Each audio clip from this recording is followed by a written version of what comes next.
Mm-hmm.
All right.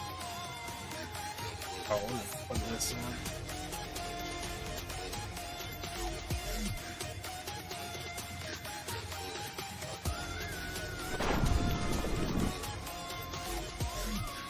All right. I think we're all connected and going. Let me change overhead camera here. I'll move.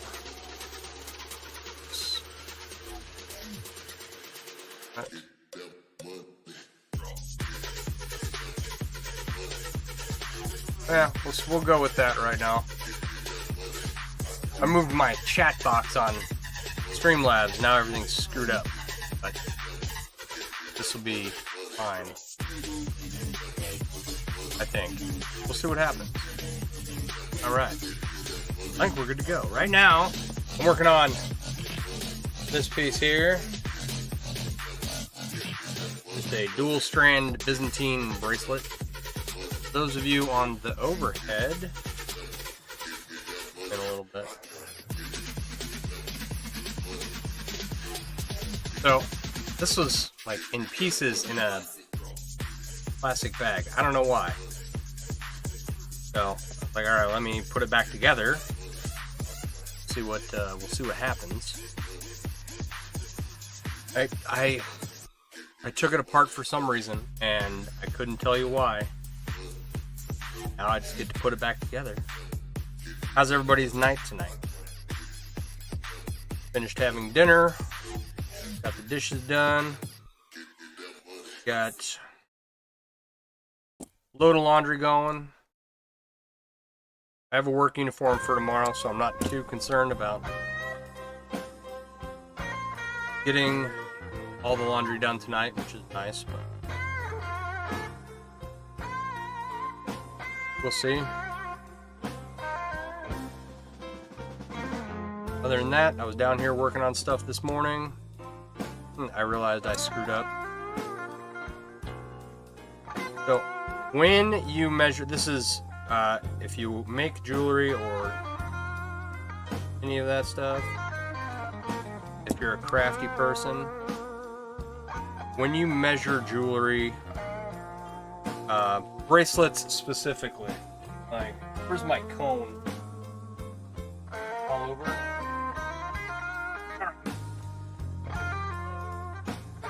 So I took my tape measure and I measured these little segments I had made. I was like, okay, that's 5.5 inches clasp.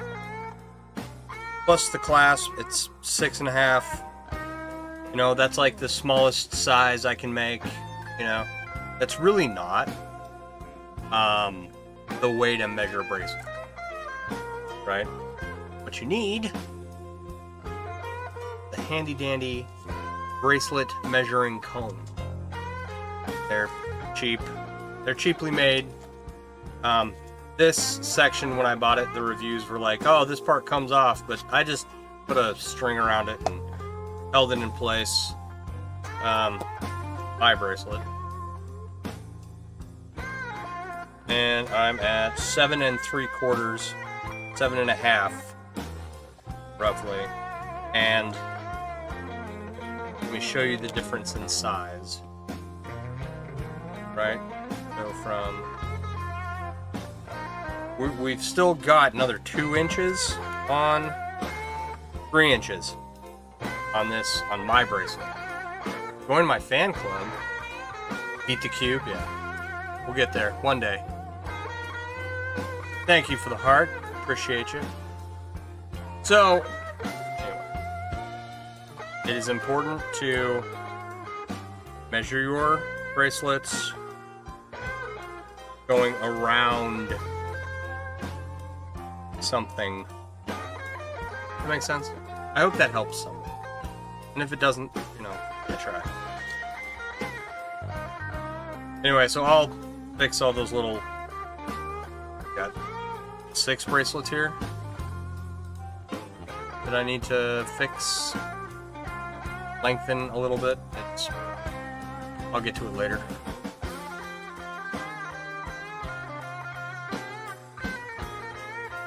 Not going to do that tonight.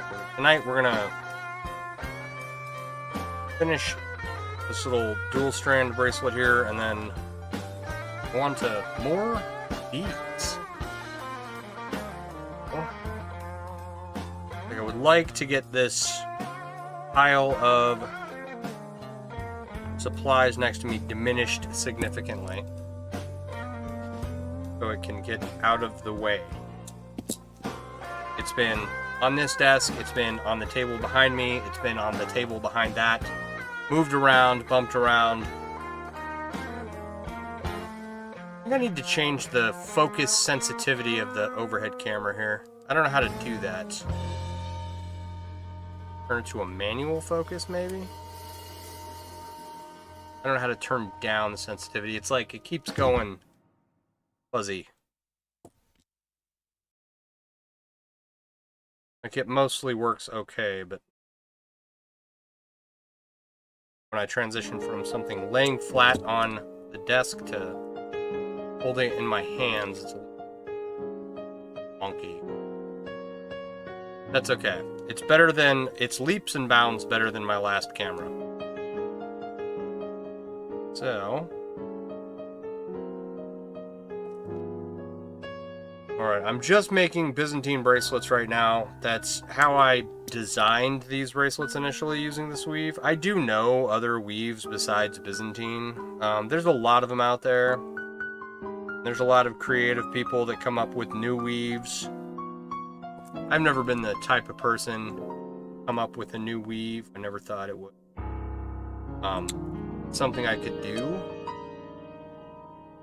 I've messed around with rings in the past trying to come up with stuff, but not really. Never had much success, so. Like, at best, I stumbled across weaves that had already been discovered. If that makes sense? So. Come on. No, but I'm using just Byzantine has multiple names. Like, I've heard it called King's Weave. Oh, thank you for liking the stream. I've heard it called Fool's Dilemma, and I've heard some people pronounce it Byzantine. Which, it's one of... When people pronounce it that way, it's one of those words that just grates my ears. It's like, who am I to say how it's pronounced? No one. Right? I picked up the pronunciation from reading. But Byzantine would be from the Byzantine Empire, I assume, so...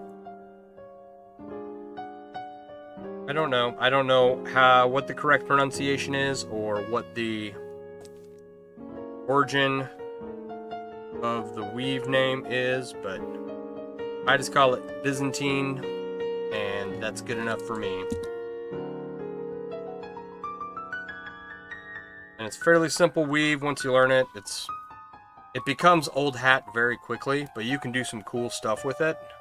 So I know people that just despise such a simple weave, but I don't know. I've had fun doing different things.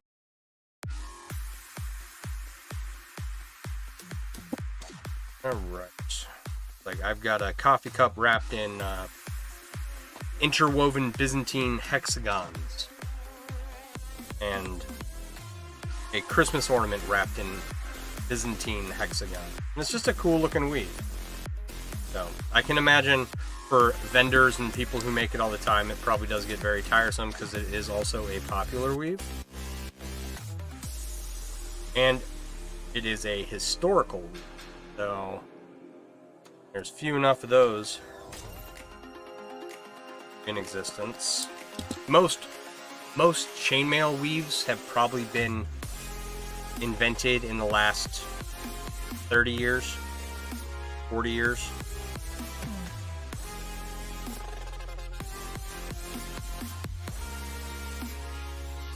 So outside of your weaves like European Foreign One, which is the basic weave that you see in the movies and all the knight's armor and stuff, you might see European 6-in-1 out in the wild on the edge of someone's armor or in a museum somewhere.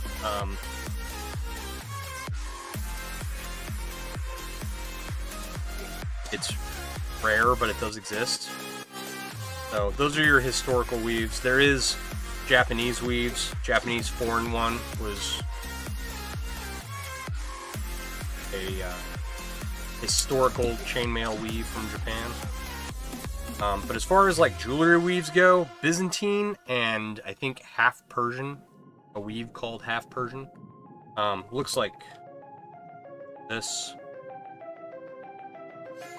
Right? I think there are historical examples of this. There's a big debate in the chainmail community what is and isn't a historical chainmail weave, and I'm not an expert on it. I've just kind of followed threads as they come up. And we're working on my memory here, which is at best bad. So don't take what I'm saying as any kind of gospel. But this is just what I believe to be the case as of right now. Right, like there are historical examples of these weaves. It's not all just European form. Okay, I need a different ring size for this next trick. Oh, there we go.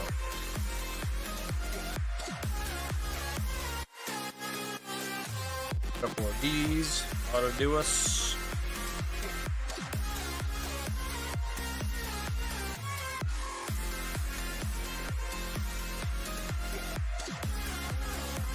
Alright, I had lasagna for dinner. Good. Stofers. Because I don't know how to make lasagna. What I didn't have, I made ravioli the other night. Store-bought ravioli. I'm no cook. Right? I don't make good food, I make edible food. Right? So we had ravioli the other night, and I used up the Texas toast. Like the 5-cheese Texas toast.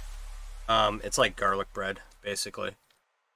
Use that up, and I didn't have any to go with the lasagna tonight.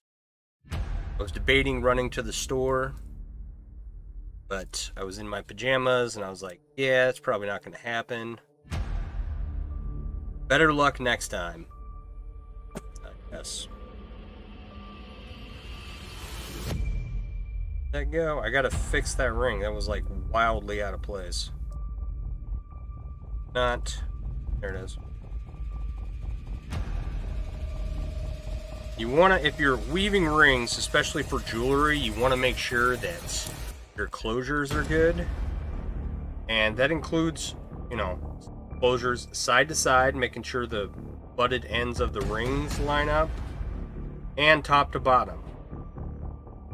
Right? Because just these are saw cut rings, so the edges can be very sharp. And you just want those closures to be as close as you can get in both directions, just because even a small little area can cause a lot of irritation. So try to get them as close as I can. Oh, this is gonna be fun. Not sure how much I want to go through all the rings I need to. Well, that'll work. That was easier than I thought it would be. So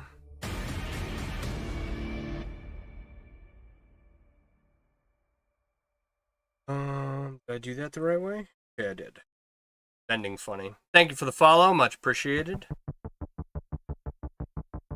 Follow along.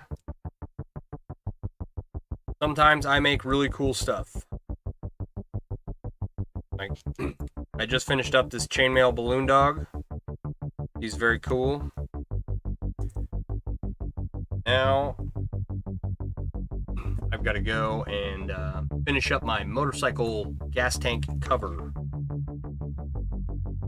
So, it's coming along, I just got to get there.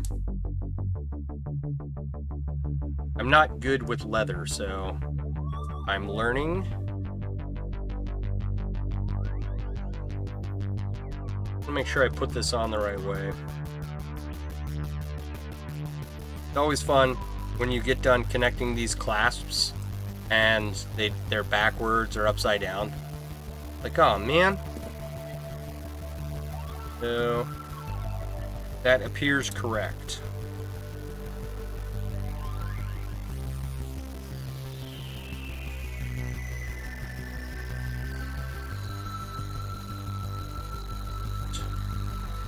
And that ring is good.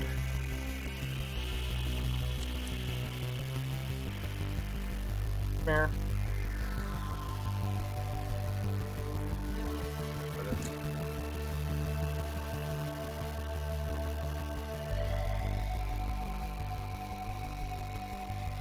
Finish this up and then onto another of the 20 bracelets or so I have to supplies to make, and they will go into my pile of stuff where one day I will either sell them online for money, or that doesn't work out. If I ever vend a space one day,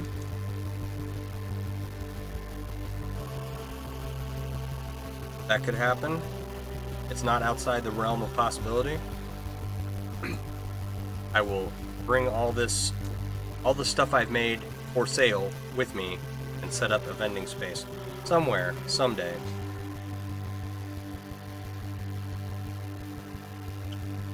I don't have any intention of like shifting my focus to make money from my hobby here for two reasons. Alright, this is all done. Right. Okay, we got the buckle clasp on here. Little skull bead. Focus on the bracelet. Hide my face. Okay, then I like a decorative bead, and then a big skull, another decorative bead, and another skull, and then the end of the buckle clasp. Right. Okay.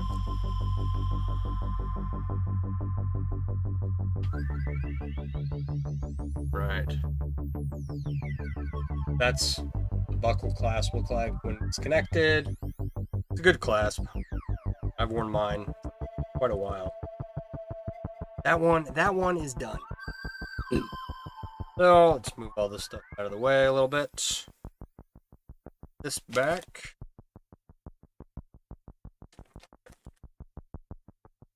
I gotta pick out like what beads to work with next. Got how many of these do we got? 1, 2, 3, 4, 8. 2 of those, so 2 of those bracelets. I've got triquetras, so I can make another style. This is my triquetra bracelet. Right. I like this one. Cover up my face and it'll focus on. Right, it's got that cool looking clasp on there. So, I can make another one of those. Ooh. Did I get these to work last time? I know I must have, because I ordered more. Let's play with these skull beads. Because those are a tricky one, if I remember. It's not straightforward connected like a bead. You know what I mean? It's similar. Okay. So if you look closely, you'll see these decorative beads woven into the bracelet. The skulls are a similar thing. Let me zoom overhead in here. See these decorative beads here, right? And we'll make this longer and put a clasp on it.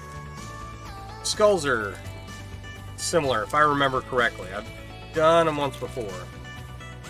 They weave right into the bracelet, and I think what I did, I used them as a connector instead of, like, this Byzantine I'm making has 3-ring connectors, right?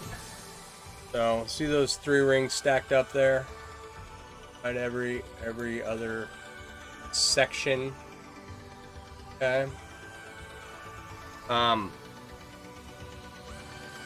think what I did is I used it as a connector. We'll play around with it and see if we can't duplicate what I did before.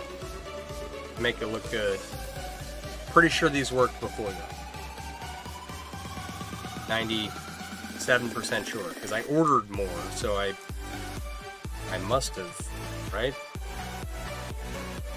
Well, they won't work if you can't get them out of the packaging.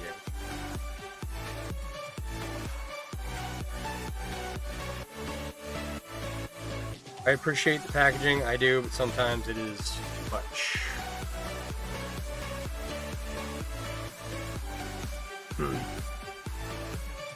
There we go. Just need 4 of these. Okay. Nope, I need 5 of them. Cool. Alright. So, these are what they look like. Little skulls. Focus. There we go. Right. So, kind of cool little bead here. See if we can turn it into a cool bracelet. If you're on the overhead and you're getting nauseous from me zooming in and out, I apologize. Alright.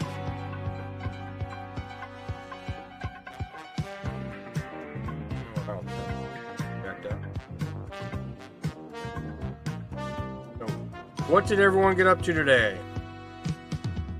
I was supposed to mow my lawn and go for a motorcycle ride, neither of which I did. Not that it was chilly or bad riding conditions, I was just tired.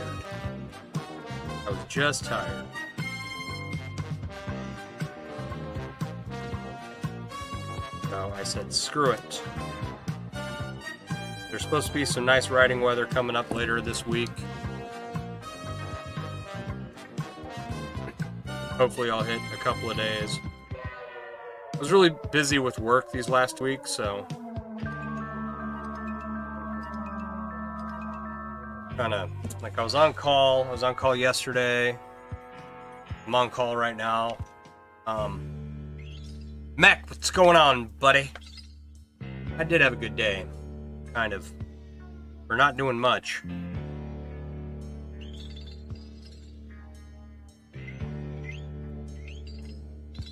Here, I made breakfast this morning. First thing, I just came down here, I was drinking some coffee and working on some of these bracelets.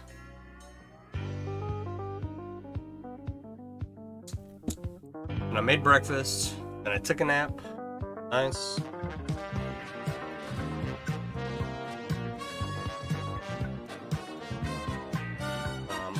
Then I came down here and worked some more. Went upstairs, made dinner.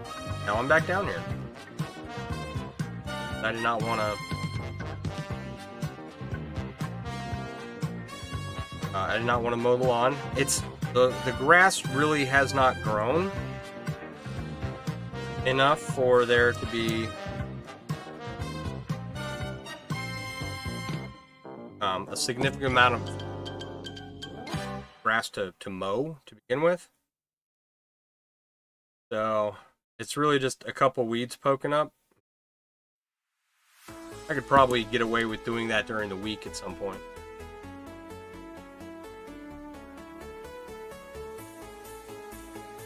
No, I'll do it later.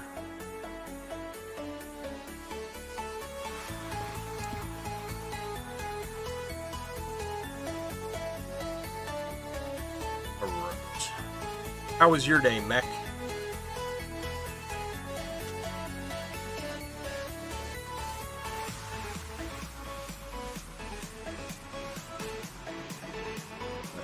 My son was playing with Blender on his computer. He made a restaurant for his friend's video game. I guess they're trying to make a VR video game. Alright, this is very obviously not how I connected it. Not that that wouldn't work, but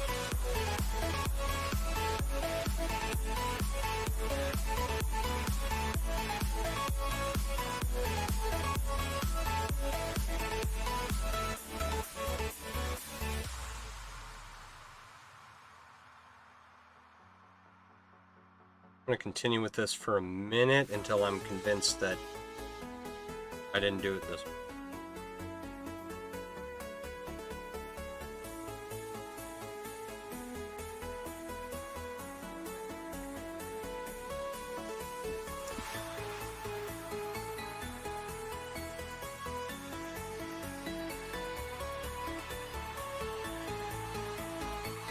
And I've got enough beads to make 2 bracelets, so I could probably make, 2 different ways of incorporating these beads into a bracelet, right? Probably.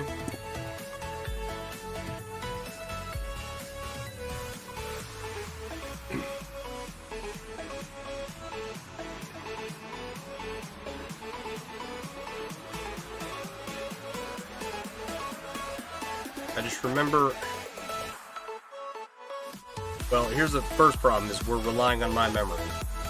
But I remember being very pleased with how these initially turned out. I don't think these are a different size than the last ones I ordered. And in order to find a picture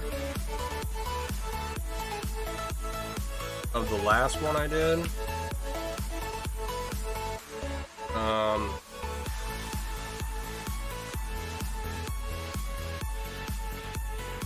stretch these out.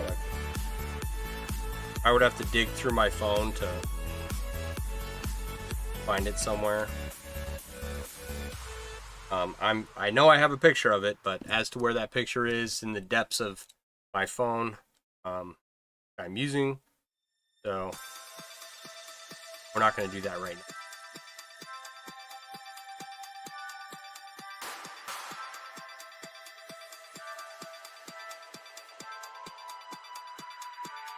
If I remember after the stream, I'll look it up.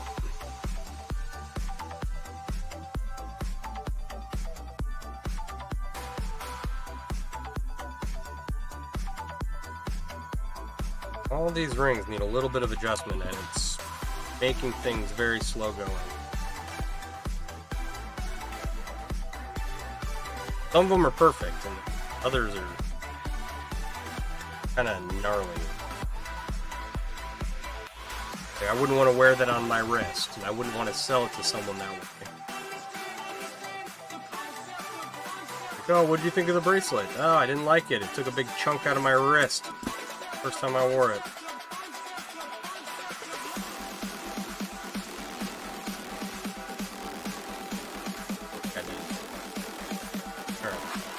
Set those to the side. I have had projects where I've had to adjust thousands of rings because they were all out of round. That was awesome. Instead of like complaining and getting a refund, I just suffered through and adjusted each of these rings one by one. That was fun. That was entertaining too. If you ever wonder why there's not more people sitting in here, it's because I bored them all to death, and they're all not here anymore. They're no longer with us, except for Mech. Yeah, that was awful. That was 100% not the most fun I've ever had. Worth it though in the end. Giant 30-pound cube came out amazing. Better than, you know, I had any hopes for. Or better than I had any right to have hopes for.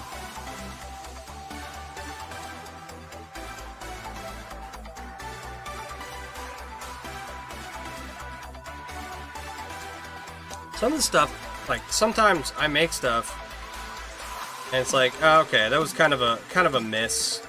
Usually I'm able to recover about halfway through. And then some things are just home runs, you know? And I've been doing this for a long time, so I kind of know how to plan out a project. But, like, for example, the chainmail balloon dog, right? It hit every expectation. I wanted it to be able to stand on its own. I wanted it to look like a balloon dog, you know? I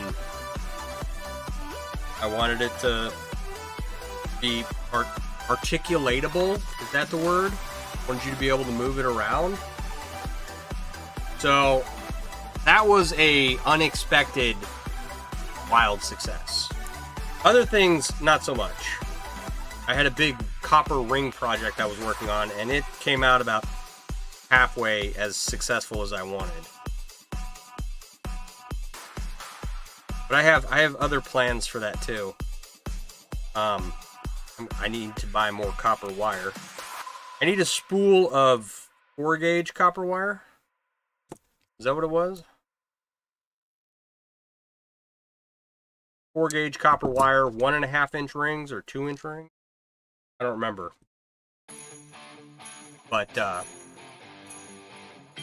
there's another sculpture I want to make. So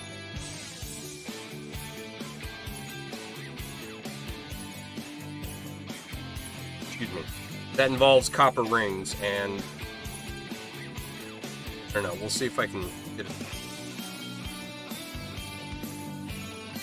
Well, one thing at a time. Get these bracelets done, and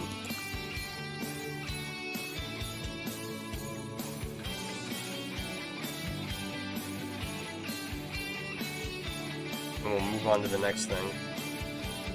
All this stuff in my way.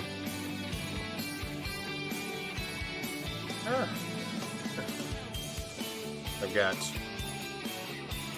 closet door I gotta fix, and I want to upgrade it. I don't want to just, you know, buy a new bifold door for the closet. Like, I could get solid core bifold doors for the closet down here, and that would be fine, but I hate the way the bifold doors work. They're always coming off the... Thank you for the hearts, much appreciated. They're always coming off the railing and being a pain in the butt, right? So I'm trying to figure out something else that I like to use for closet doors. I don't want to fix something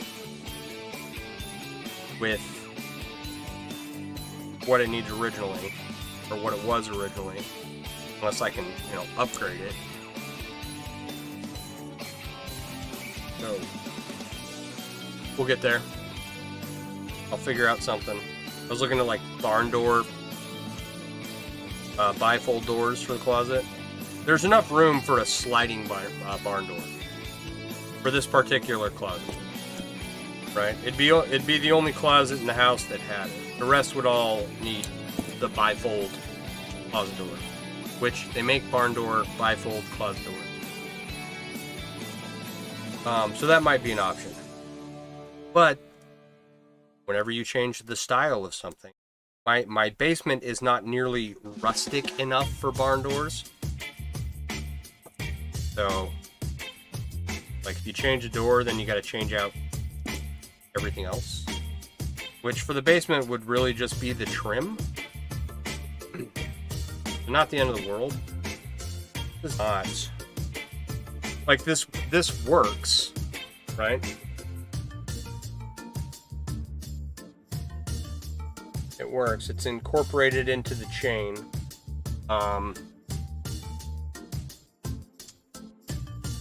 Not quite. Like, it stands up too far. Like, the rings are too small. And this is too big. Did I have another set? I wonder if I just ordered these and have not worked with them before.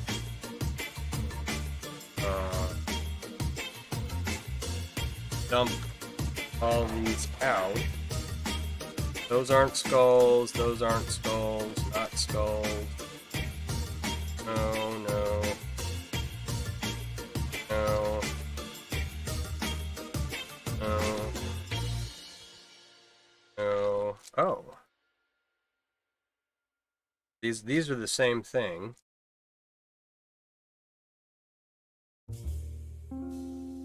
Well, by golly. Huh.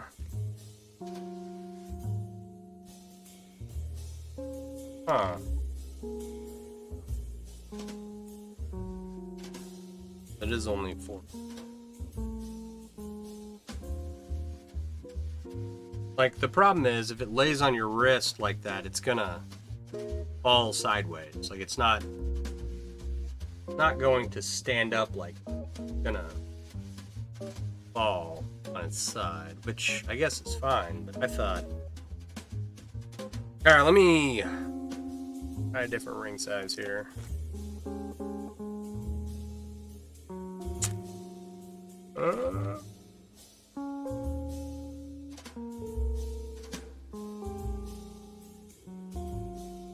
Richard, how you doing? What's new in your world? Nope. No.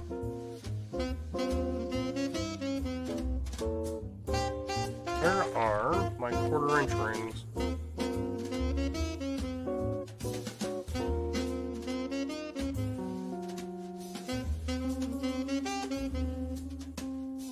Oh, I hear a barking dog. Okay, I'm wondering. I'm gonna try another way to connect this here.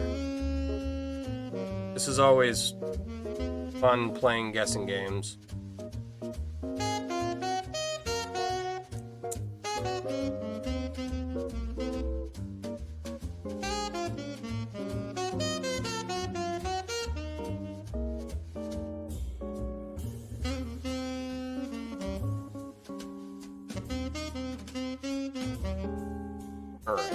So, Richard, you make anything new lately? What have you been up to?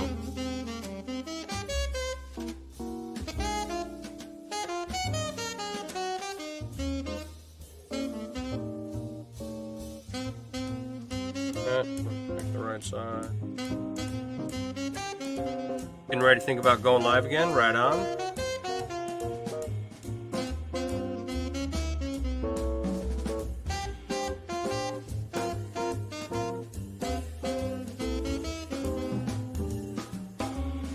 Yeah, go live. Have fun. I always have fun on live. Usually like 7 o'clock, 7:30 when I got started. Pretty slow around that time. Not much going on. Things usually pick up later in the evening for most of my streams. The connection is better, so I think that people stick around a little more.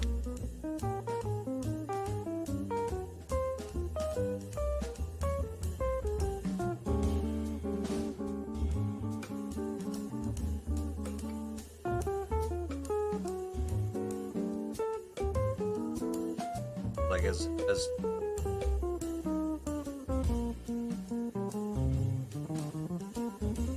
the night goes on, people start to settle in and chill and watch stuff on their phones, you know? I did think about doing an early morning stream this morning, like an 8 to noon kind of deal.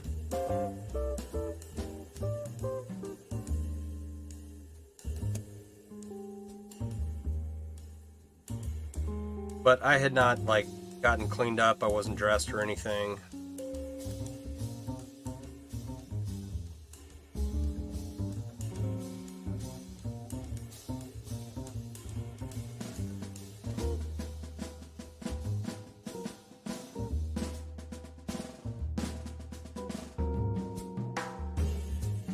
So, finished a commission. You have one more to do. Right on. 2 necklaces, 2 crosses, and a choker the other night. Very cool. Crosses. Crosses, crosses.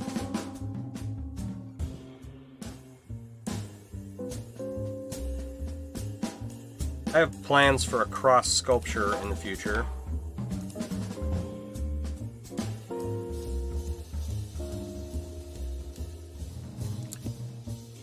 Two, actually. I don't know how to implement them yet, and I've got to buy the rings for them.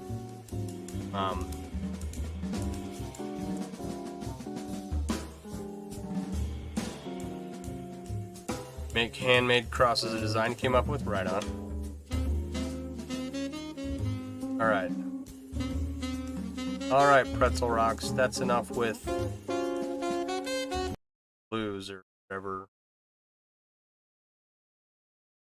Speaking of music, right? Now we get polka. Yeah, speaking of music.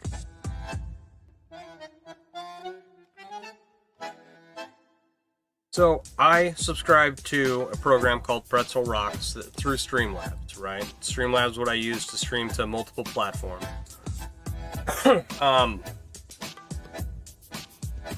And I guess that they're only licensed for Twitch.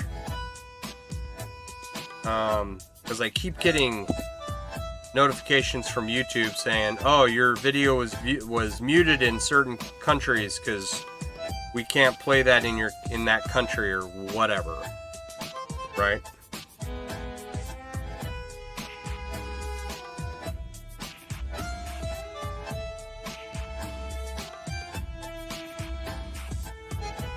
Couldn't have done it that way, right?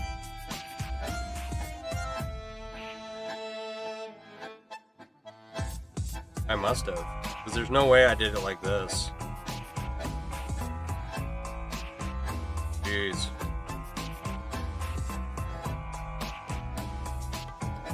It slide around.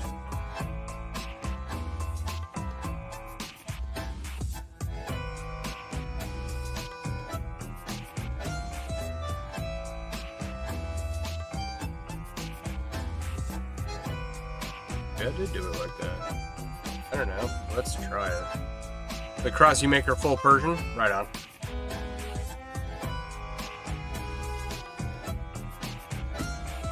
Alright. Attempt number 3 at working with these. If this doesn't work, I'm going to set these aside, and what I'll do is look up the photo of how I used them before. Figure out what I did. if I can even figure it out, because I'm pretty sure it was just like a picture, a overhead picture, looking at it. So check beads with calipers to see if they're different. Well, the other beads that I have are long gone. They sold a long time ago. So I thought I had ordered the same size, and I thought I had done it this way.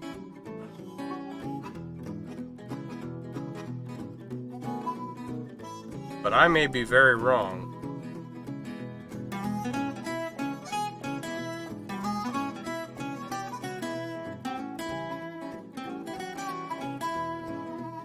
The only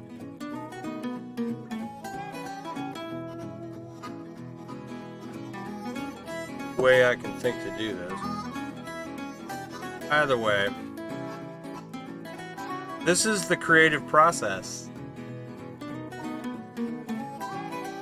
You try something and it doesn't work, and then you try something, and then you try something. Yeah, 3 rings joining inside the bead are what I'm going to try now. I may have done it that way last time. Put all the skulls sideways on the bracelet, or horizontal, the vertical orientation. So I thought I had used it the other way, but it's...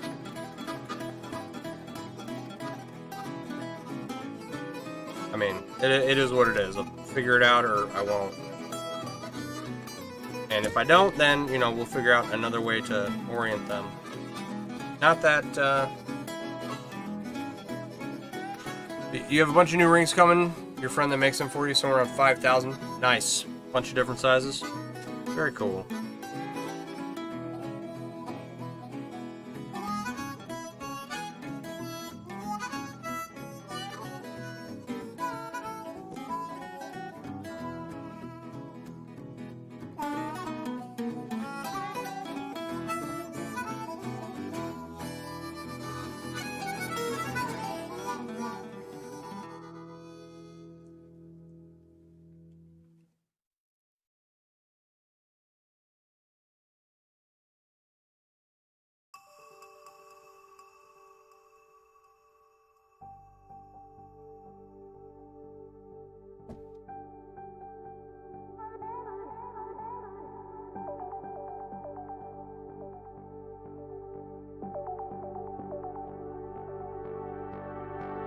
That just goes right through.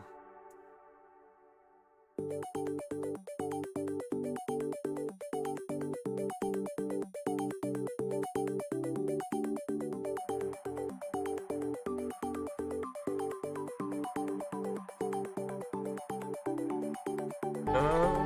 we go. Yeah, 5,000 rings sounds like a lot of rings. It's not. You'd be surprised at how quickly you can work through 5,000 rings.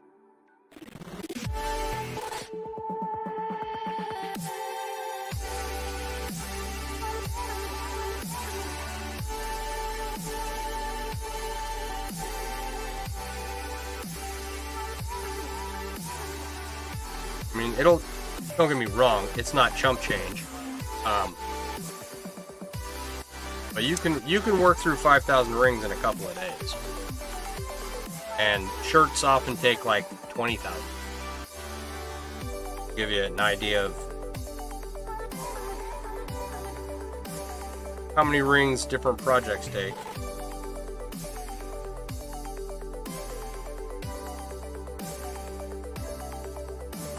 One of the projects that's often, it comes up every, I don't know, every now and then. Someone is like, I'm gonna make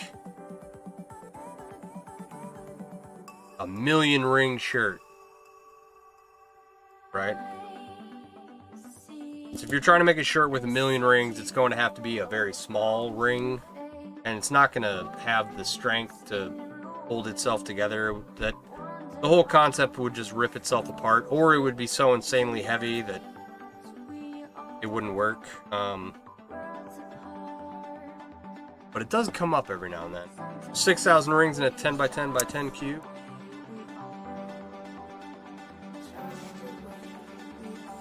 You know, you have a standing order in with him every few weeks. You're sitting on probably 40,000. Nice.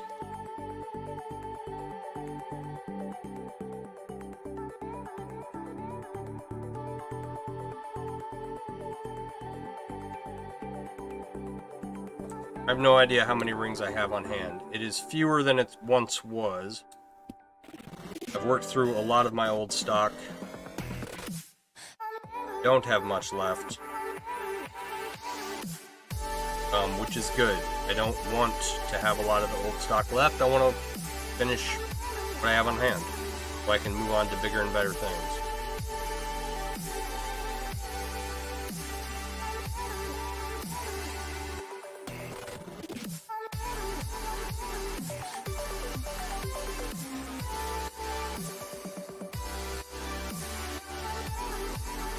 Head to toe, full-length arms and full coif attached, 20 gauge, 1/10 of an inch, maybe a million rings. Yeah, head to toe.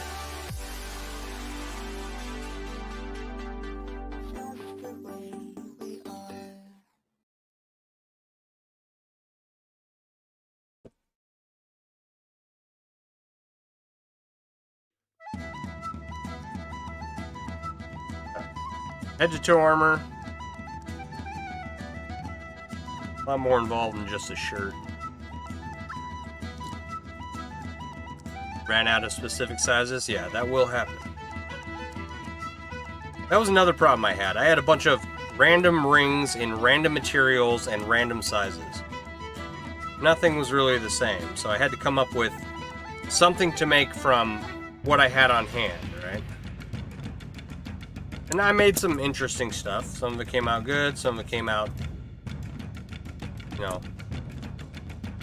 Alright, I'm gonna call this success for right now.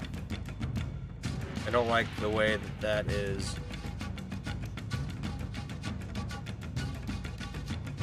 Going over that, but it might shift.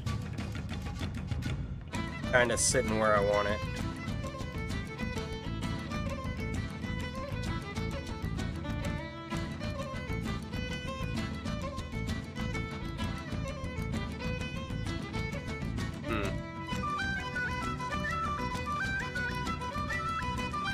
Alright. Well, sideways it is.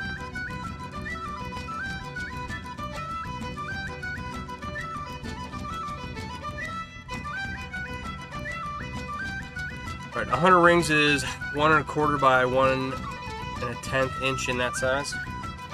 You mean if they were all woven together in European 4-in-1? So like, if they're 100 rings is just over a square inch. I calculated the square inch of the balloon dog I made, and it's almost 100 square inches. And just because of the ring size, it took forever to make each square inch, but it did get done.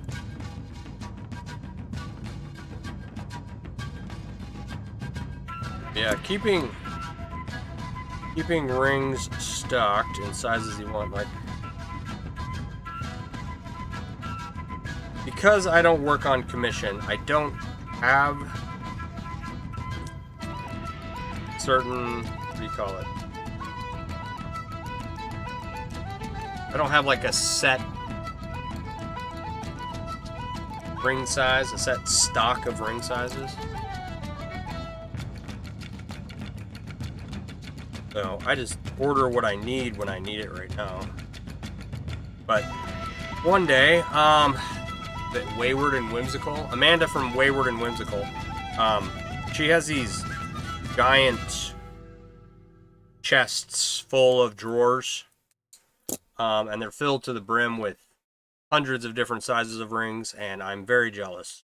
I have nowhere to put that right now. She has multiples of these. Right, so the stuff she has on hand,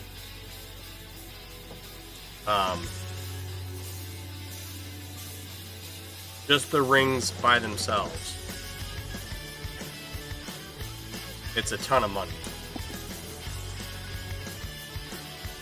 So I always see that in her videos, and I'm very jealous. Correct. You have a vest in the works in that size, likely take you 3 or 4 years at the rate you're making it. Yeah. Yep.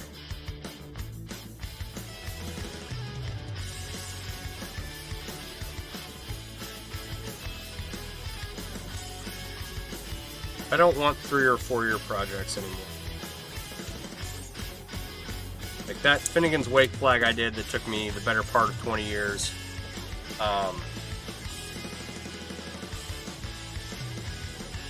I'm good with not having projects that hang around for decades. So starting a project and then just grinding through it. For Guido, look, I lost some weight and gotten trim. I definitely lost some weight. I haven't been working out or anything. The secret, you want to know the secret to weight loss? Don't drink your body weight in beer every night, and you will lose weight.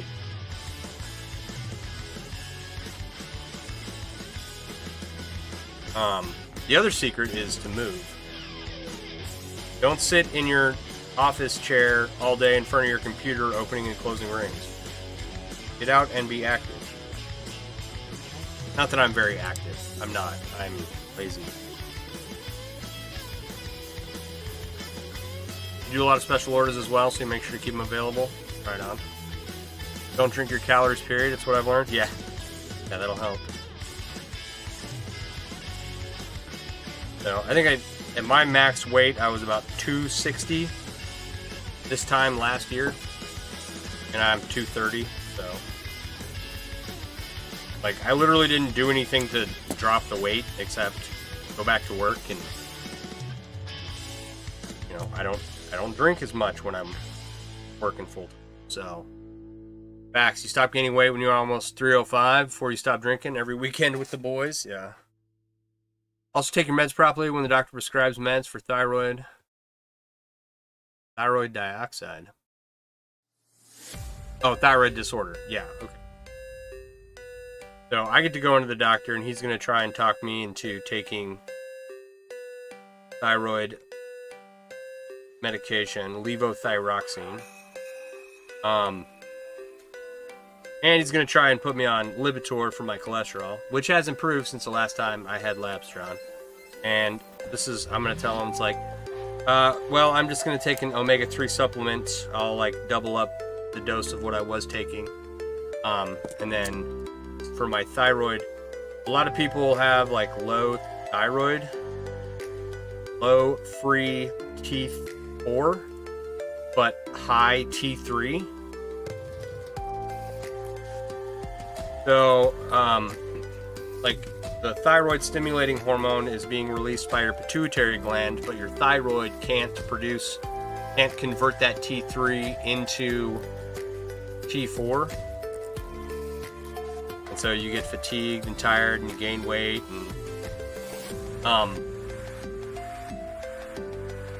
and part of that problem is the American diet. So you need zinc and selenium to convert T3 to T4. So when I got my labs this last time, it was like the second set of labs that I'd had where my good cholesterol was low, my bad cholesterol was high, and my thyroid was out of whack. So I just started taking some supplements rather than go on medication. You're on levothyroxine? A lot of people are. It's very common. It's much more common than hypothyroidism is much more common than hyperthyroidism. You do meet people with hyperthyroidism, and they're really skinny, and they bounce, and they rock back and forth, and it's not like ADD or ADHD or anything. It's just they've got a ton of energy, and they're really, they don't have anywhere to put it, and they eat like crazy.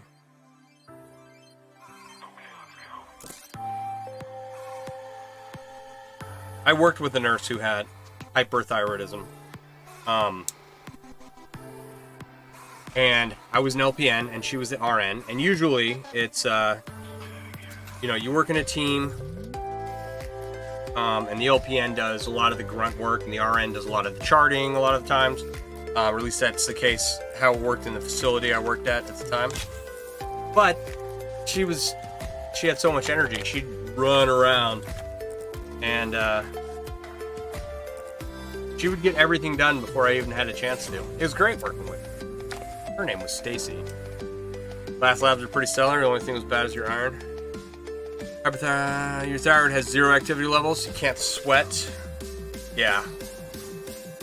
Yep. Your thyroid can go kaput. Absolutely. And in that case, sure, you definitely need supplemental replacement. Lucky to eat once a day. Everything's so expensive anymore. You're lucky to pay bills. Ah, man. Yeah. That's kind of how it's going. I'm sorry to hear that.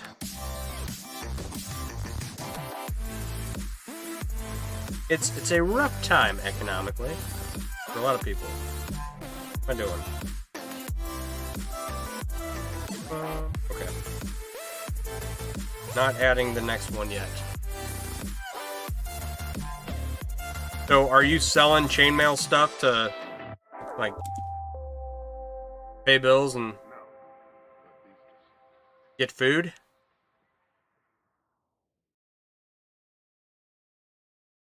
Iron supplements. If you take an iron supplement, make sure that you have, like, a good GI routine, because they will constipate you. Just FYI.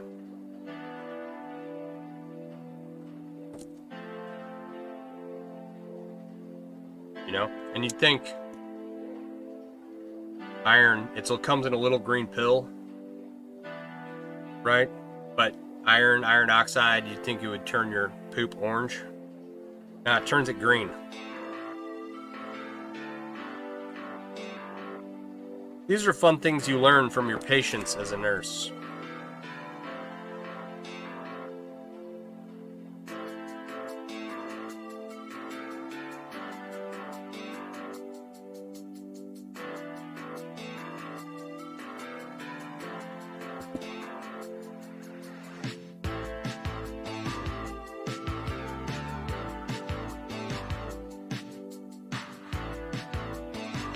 There's a medication called Pyridium, and it turns your urine orange. And then another medication called doxorubicin. It's a cancer drug, and that will turn your urine red.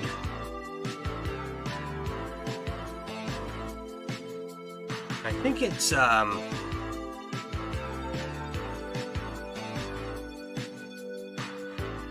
IV contrast for CT scans. I don't remember. I think it's IV contrast. When you get a CT scan, it'll make your pee glow in the dark. If you get a CT scan and they give you IV medication so that they can pick up certain things on your CT, and it makes you feel like you have wet yourself, if you get that, get a black light when you go to the bathroom and see if your pee glows in the dark. I think that's the one. Maybe don't quote me on that one. Yeah, I'm turning iron to copper oxide. Yeah.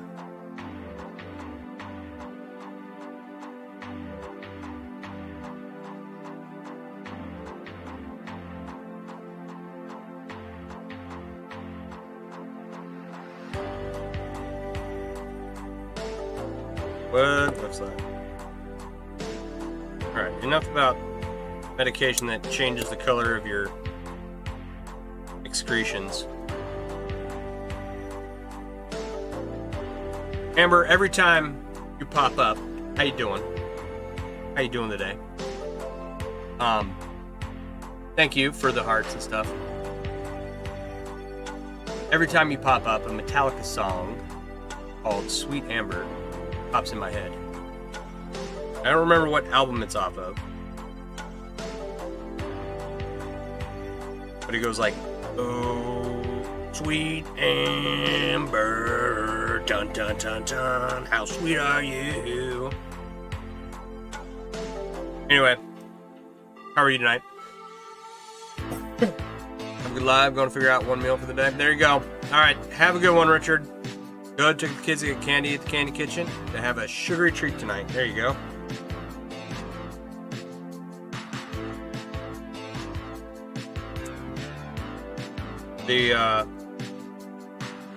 Speaking of candy, the candy bowl in our house that gets refilled at all the holidays, right? It's empty right now. And so I'm like waiting for Halloween to show up. Major visible fluorescent metabolite in urine is pyridoxic acid, a breakdown product of vitamin B6. Is that the one that makes it glow in the dark?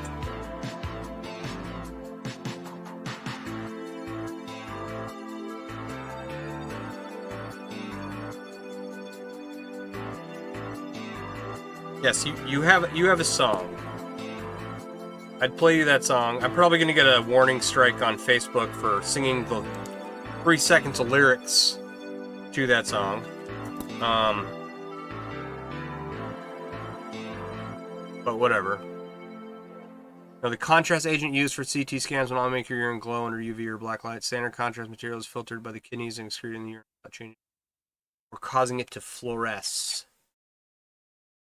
Okay, then it's something else, because I was working on hematology oncology floor, and something else made the urine glow of my patient. Trying to remember what it was. It might have been another cancer drug. I don't remember.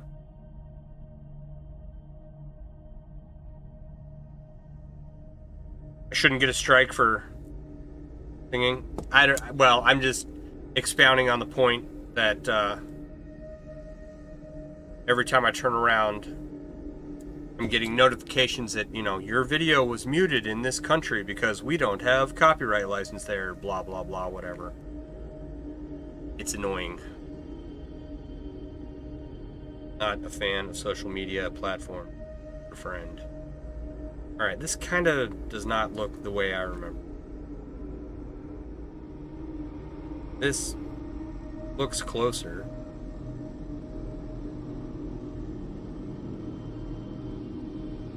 Yeah. I'm not thrilled with either of these outcomes. No one looks okay, but how would it wear? You know what I mean? Probably wear fine. It would probably wear fine. Any of them on potassium treatments?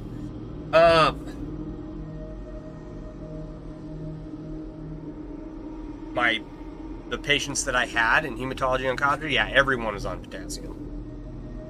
Fluorescein, a different type of dye called fluorescein, is sometimes used in certain medical procedures like angiography to photograph the retina. This dye can cause your urine to turn bright yellow and temporarily fluoresce. Maybe that was it, but I feel like I had more exposure to this medication.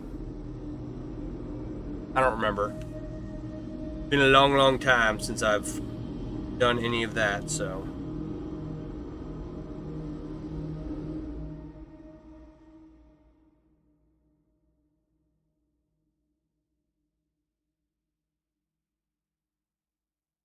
Oh. Fun fact, when you make a lot of chainmail, you have to pop your elbows from time to time.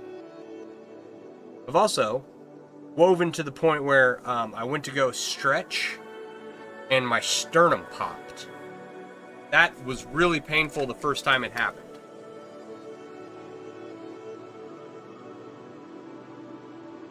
Like, shockingly painful. Potassium can cause it to glow too. Interesting. Alright, I'm going to set this aside because this is frustrating me. These skulls. right? I was excited because I thought I knew exactly what I was doing. I'm gonna look up the the digital image I took with my phone, and see what I did, and see if it's just a size issue or what. You've never once popped your elbows doing mail? I pop mine all the time. Fun.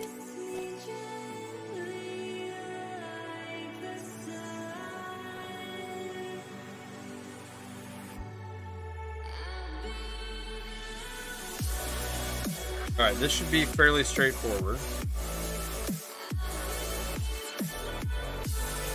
Should be. See if we can get these to work good. Alright.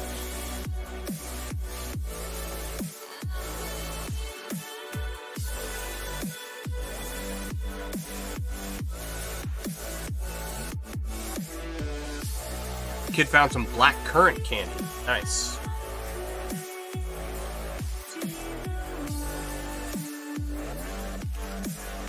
Now a currant is a berry, right? Like you make black currant jam.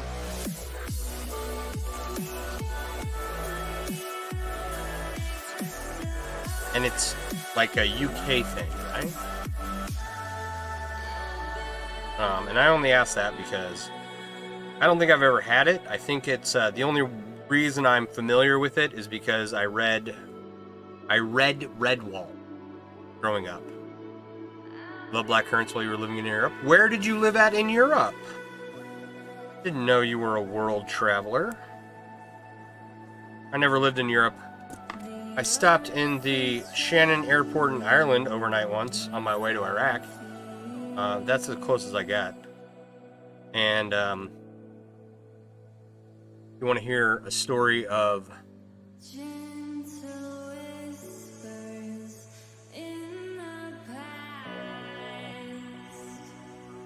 where I want sympathy from you, dear viewer. My first duty station was like I'd gotten sent to DC. DC was a crapshoot at that time. Then I went to Fort Polk, Louisiana. I was there for a month, and I deployed to Iraq, where I was at for a year. Then I get back, and I was another year in Fort Polk, Louisiana.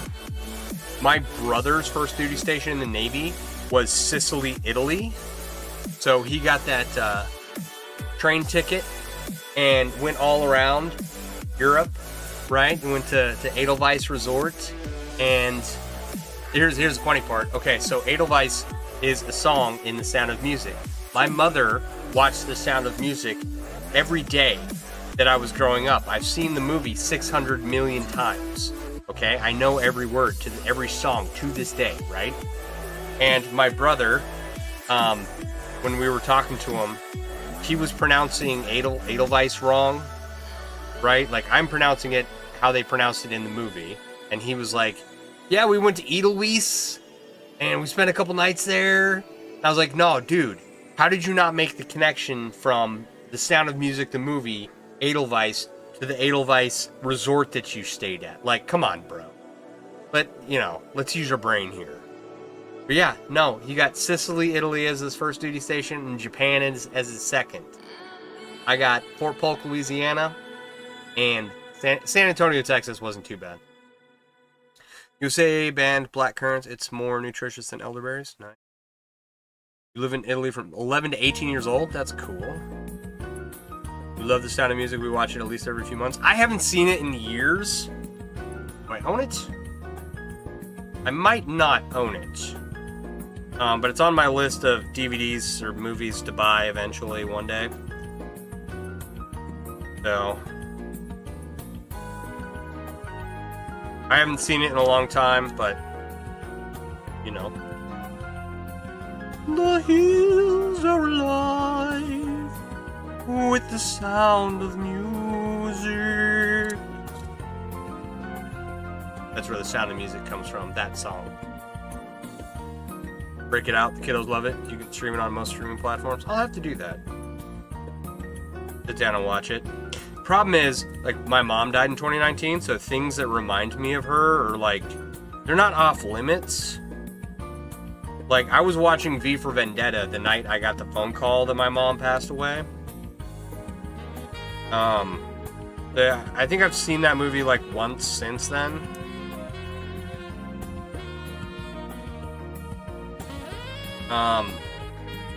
So I don't know how I do. I haven't seen Sound of Music since my mom passed away, so I don't know. I'll have to watch it.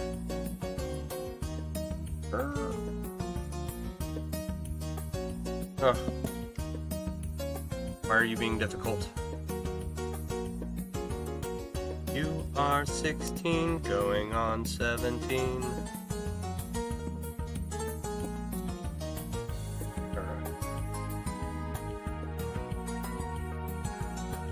I'm going to try and make a pass through and then cap both ends of this with a larger ring, graduating the Byzantine up and down in size. I know that it kind of works because that's what I did the last time. Get the soundtrack on your phone, it's a family favorite and it helps calm everyone down, then sleep. There you go. Maybe that's what my kid needs. Instead of watching Avatar over and over and over again, we can watch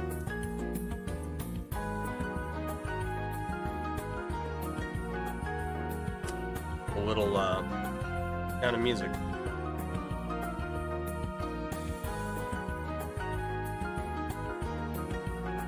Rather use those.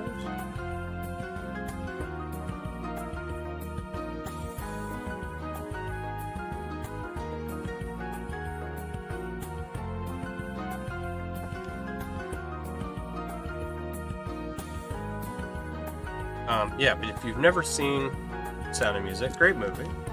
Highly recommend it.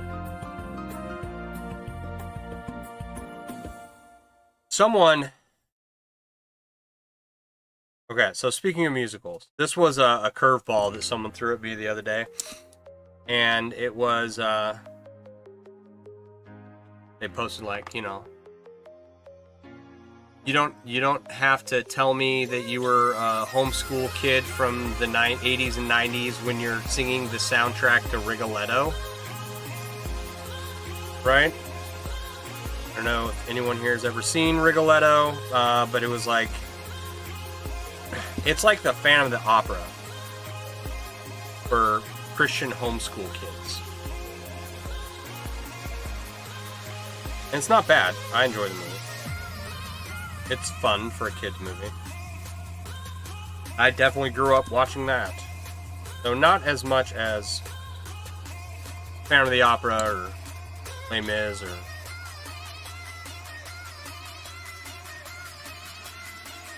Louis, what's going on? You haven't heard the name Rigoletto since you were a little kid? Neither had I. Did Adventures in Odyssey? Nice.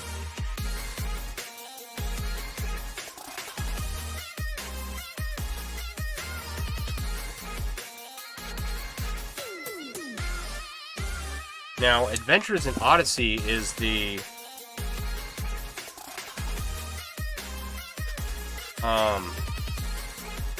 the guy that founded the radio station just passed away recently. That's Adventures in Odyssey, right? It's from, like, the Christian radio station. They had a bunch of books and movies and shows and stuff. Yeah, what's the company called? Focus on the Family? Is Adventures in Odyssey Focus on the Family? That's really, like, homeschool Christian niche information. So if you weren't homeschooled in the 80s and 90s, or go to a private religious school, like I did, you might not be familiar with these titles.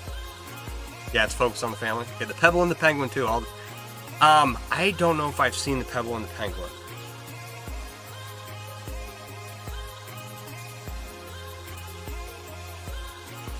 All I remember is that I had never seen Rigoletto until my dad got remarried after my parents divorced.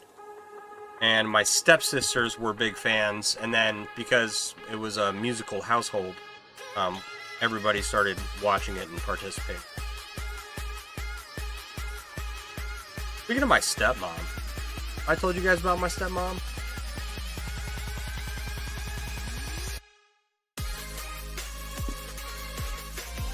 You weren't homeschooled or go to a private religious school? So how were you introduced to Focus on the Family?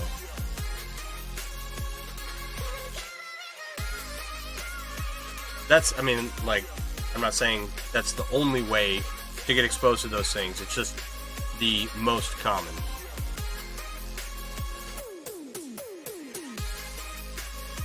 From what I can tell.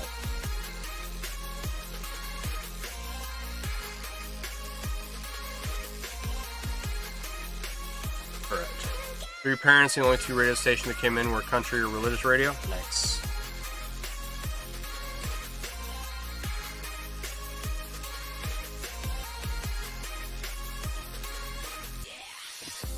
So, it's not that you were homeschooled or went to a private religious school, you were just, like, lived in isolation? Oh, man. Growing up in the 80s and 90s was wild, guys.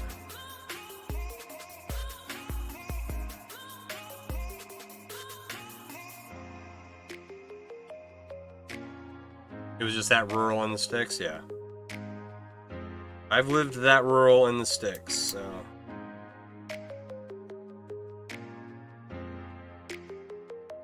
I know what that's like.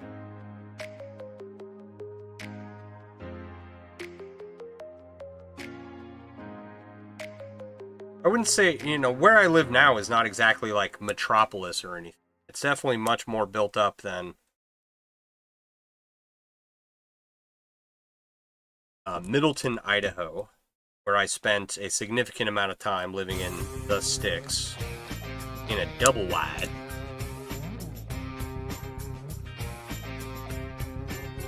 You were born in the late 90s.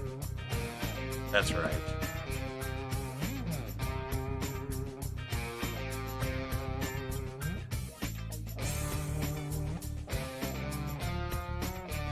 I watched a video. Someone was walking through their office and they were like, what year did you graduate? And these people are like, 2005. Where did you graduate? 2011. Where year did you graduate? 2001. Or 2015, right? And there's one guy that had graduated in the 1970s, and, you know, his old crusty bastard. That was it. Just that one guy. He was like, here I am, I graduated in 01. Just feeling old.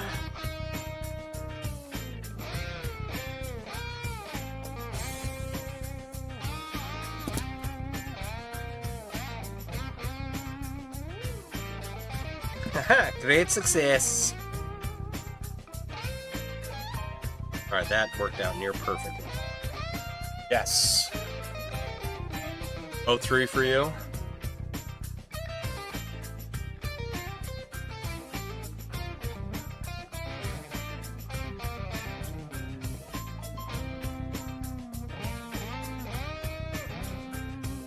Oh.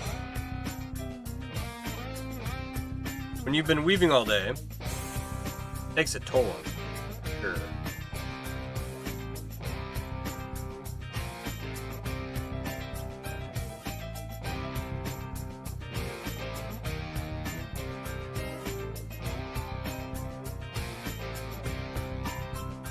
How else can I feel old today? They're adding skibbity to the dictionary. I'm trying to think of what ridiculous slang word came up during my generation, my earlier years, that was added to the dictionary. And I was not a cool kid, so I did not use slang words. Like all I know of the outside world outside of my house is that one year I had a bunch of kids screaming at each other, "Now you're gonna be living in a van down by the river," right? And I had no reference point for that at all. I had no idea what they were talking about for probably 10 years, right? Sick, wicked, gnarly. At that time, when that SNL skit came out, right, I don't know if I'd ever watched a single episode of SNL. I don't know if I knew what it was. Or Mad TV.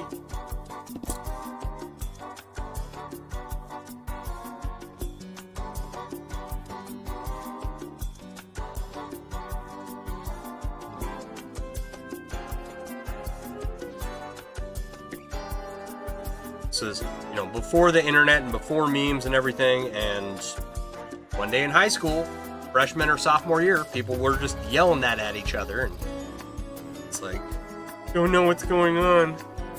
So I have no idea what slang terms were being used, what verbiage was being bandied about.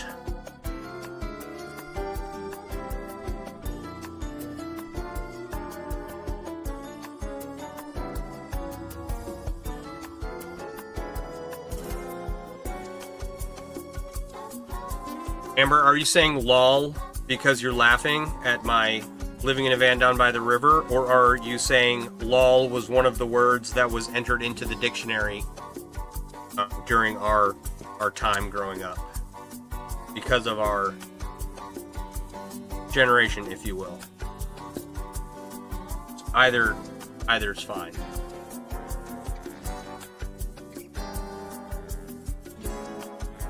I still don't watch SNL. I've seen a few episodes here and there, but people will reference it. I'm like, yeah, I have no idea what you're talking about. And I've since familiarized myself with who Chris Farley was. There's a whole genre of movies that I had, like John Candy movies, right? I had seen The Great Outdoors once, but I had never seen Uncle Buck. I had never seen Planes, Trains, and Automobiles.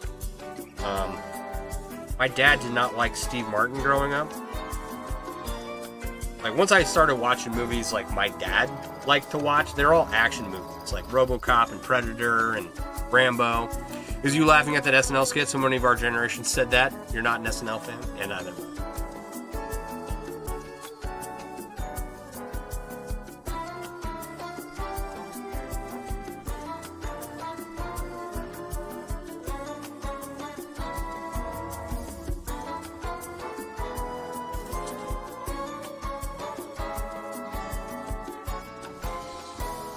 Like, there's a couple of skits that I've seen that are like iconic skits.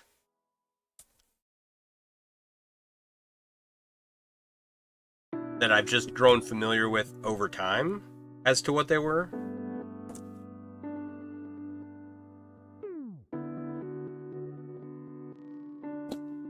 There's not.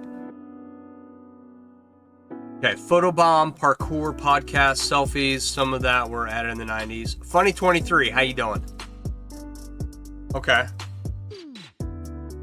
Parkour.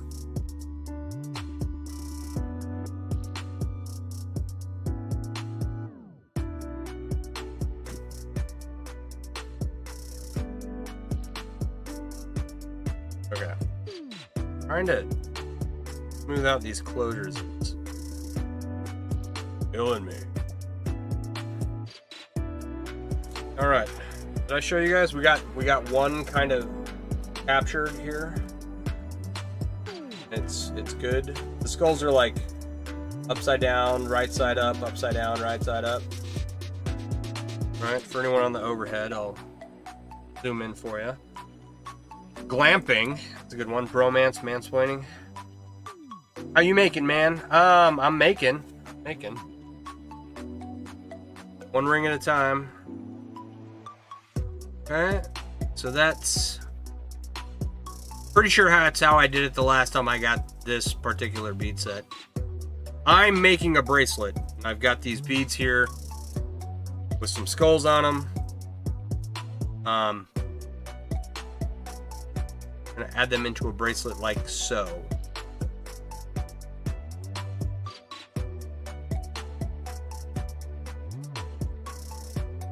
Then eventually I'll add the clasp once I weld all the clasps together. I'll get there. That'll take a day, 20 to do. Welding the rings in there. What am I doing? I need to open the ring and then connect it to the chain. I don't need to open the ring and then close it. Like, you know what I mean?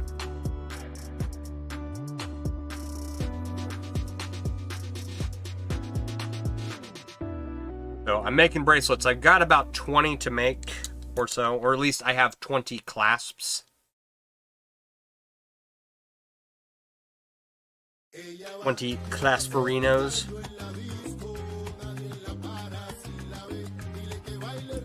So if I have to order more clasps, I will, but I'm not going to do that right now. I'm just going to make the bracelets that I can with the supplies that I have on hand, and thank you. Like, so far we've got, I had this one in pieces earlier. So I finished that one today, and this one's got like a nice buckle clasp on it. And I've got these Valnut bracelets. I don't know if you can see that. I made a couple of these last night, or yesterday, last night, and tonight, or today. I've got these cool ones where bead is woven into the chain. I like how that one comes out. So we've got, it's coming along. Pretty soon, we'll be done before you know it. Oh, that's what just fell down. A spider. Here. Hi, spider. I saw something float by my head.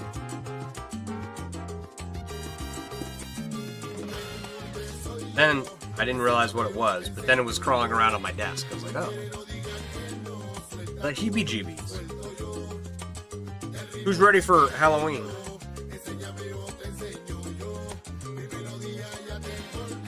I'm ready for Halloween, and this is in reference to what I was talking about earlier about the candy bucket being empty. I'm ready for Halloween because I need that candy bucket to be filled back up.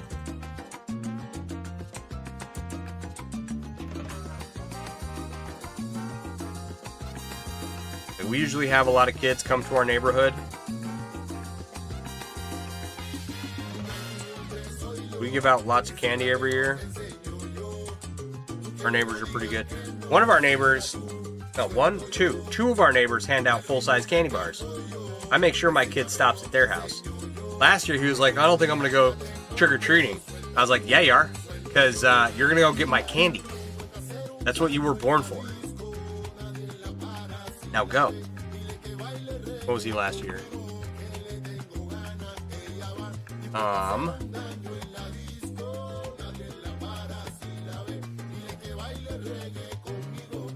Darth Vader? He was Darth Vader last year.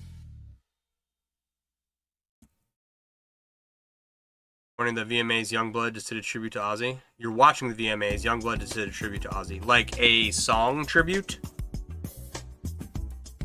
I don't know who Youngblood is, but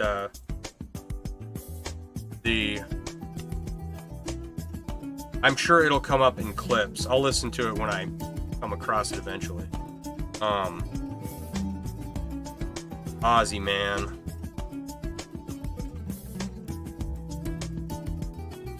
So I have like 80s, late 80s rock and roll music, classic rock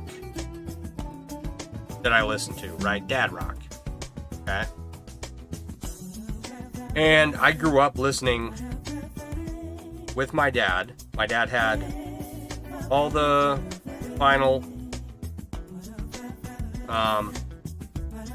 He was a big fan of Pink Floyd. and Ozzy Osbourne, and he liked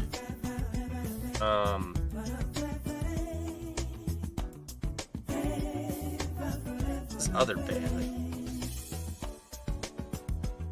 He liked someone else a lot, not the Doors.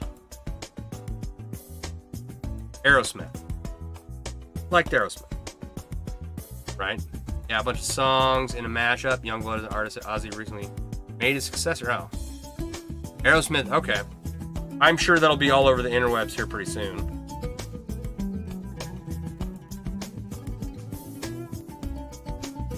So there's like not a year where I, didn't listen to Ozzy Osbourne. I know it's odd. Young, sheltered child that grew up in going to a private Christian school. Listening to Ozzy Osbourne as I was growing up, that's not sending mixed messages at all, but whatever. I grew up listening to all that stuff.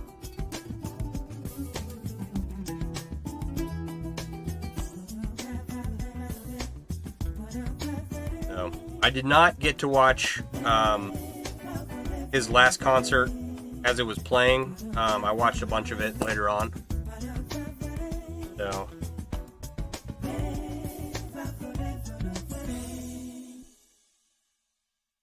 The Who, Acid Easters, who did Go-Go? I don't know who did Go-Go Godzilla.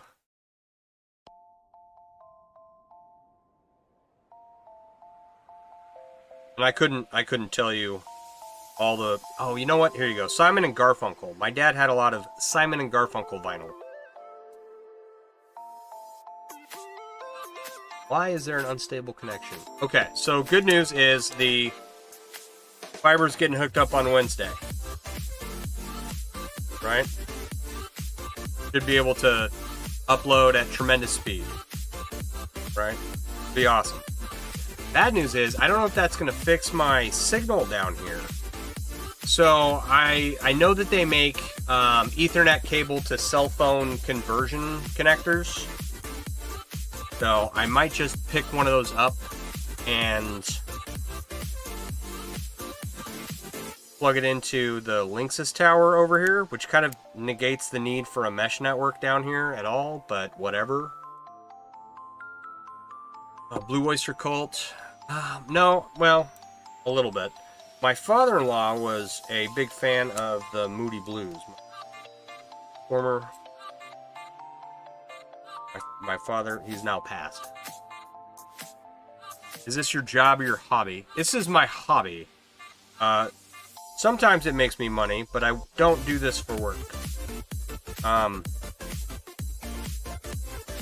Mostly because I don't like the idea of being a vendor and making the same thing over and over and over again in order to, butter my, bring home the bacon. That's the phrase I was looking for. So, like, I recently did this balloon animal, a balloon dog.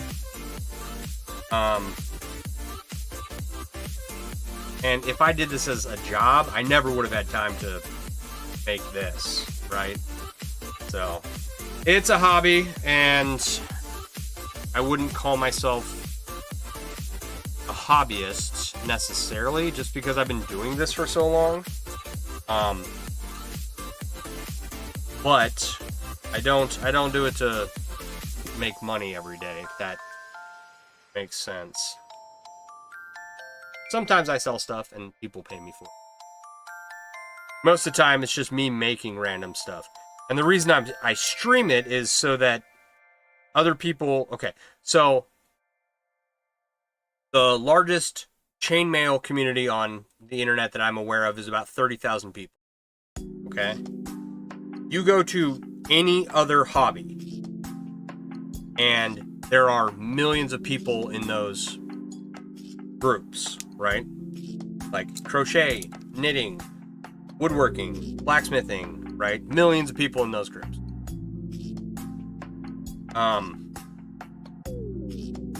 So the people who make chainmail, it's a very small number of people to begin with. And so I stream to show people that, hey, you can do this really cool hobby where you can make really cool stuff that's not knitting and crochet. And it, you know, if you're unable to take up, you know, spend the time and money to get into blacksmithing or, you know, woodworking and all that, you know, this doesn't take desk space even. Do I have a lisp? Because I cannot pronounce my S's. You can do this on your lap, right?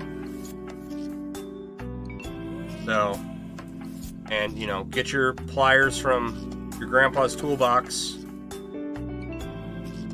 Take a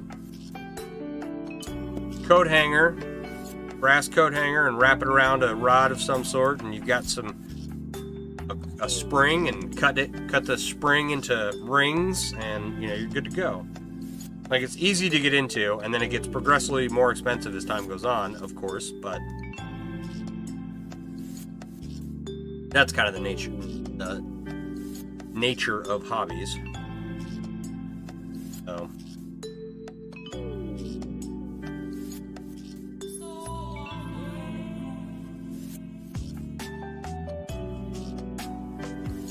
I just do it to show people that, you know, they can make cool stuff. And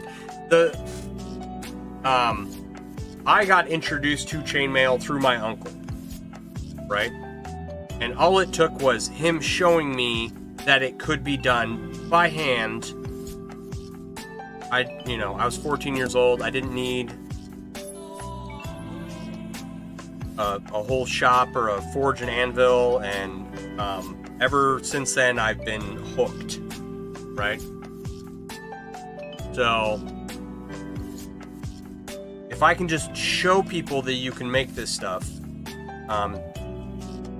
and we've had it happen in here, someone will come in and just be blown away at the fact that you can make this at home on your own. It's not hard.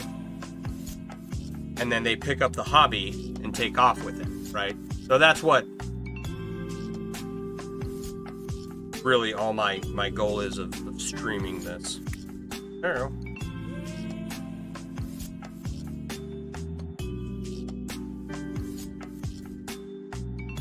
So, yeah, no, I appreciate the people who vend very much. I think they're awesome. They're workaholics. They work their tails off. Hey, have a good one. Thanks for stopping by.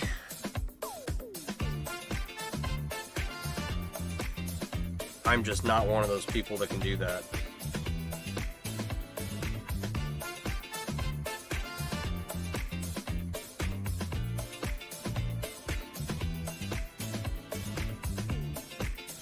I gotta make different stuff.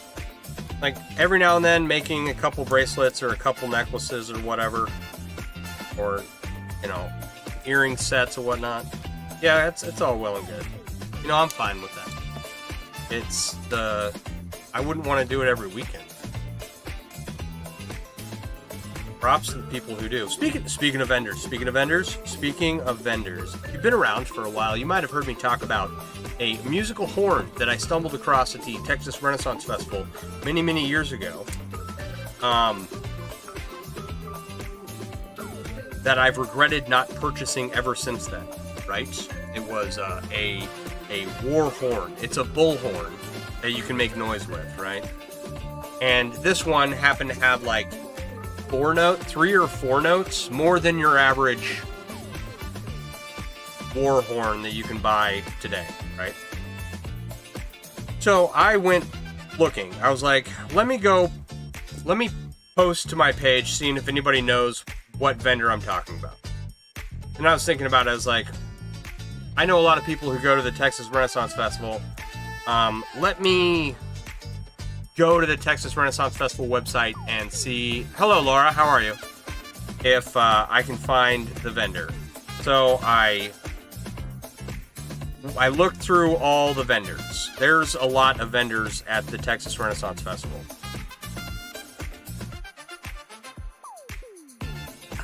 I'm doing pretty good. Getting some work done. Having a good night.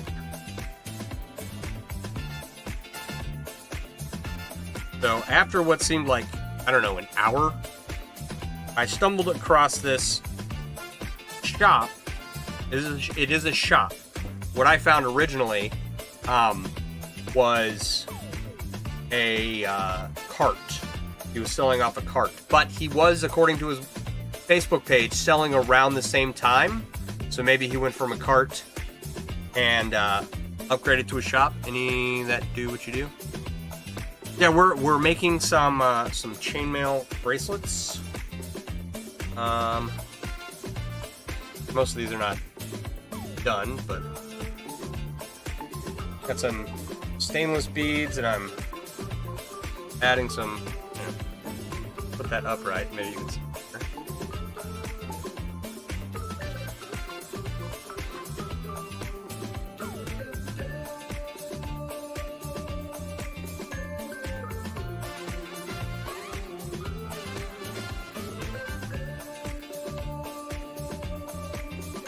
Laura, do I know you?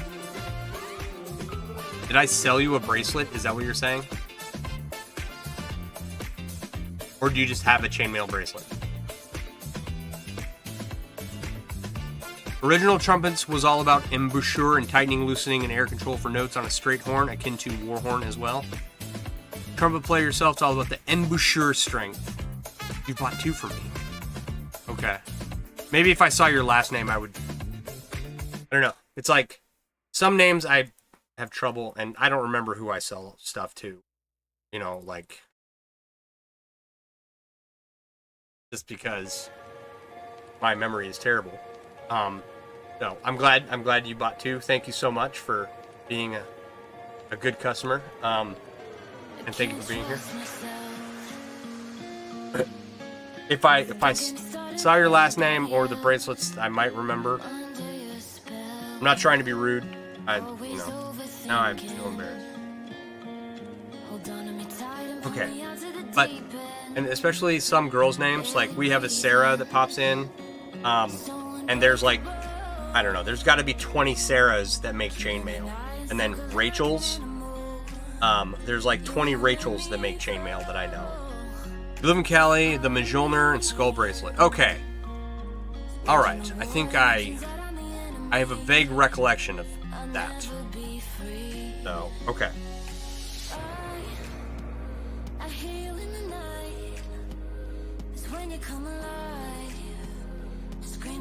But, okay, so scrolling through Texas Renaissance Festival vendor lists, found a guy that makes horns. The shop is called Valhalla Horns, which I don't remember it being called that. I have no idea what the card name was. It's cool. Yeah, okay. I did read that comment. So, I'm going to contact the individual. I tried messaging through Facebook, but it was really weird, so I'm going to do it off my computer, see if I can get a hold of him that way. And, I might successfully, get this purchase that I've been lamenting for 20 years now done. That would be nice. So, and you're like, Sean, why do you need a war horn? Are you going to go to war? No. No, absolutely not. Already been there, done that. I'm going to annoy my neighbors with it, primarily. And my family. Go upstairs to wake my kid up, and all of a sudden it's...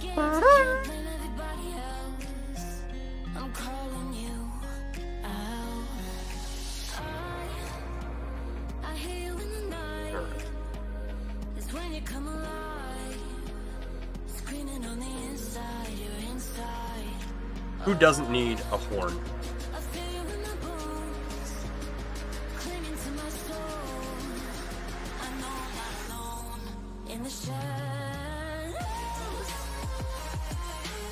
Okay, it sent you an image if you wish to have playable horns.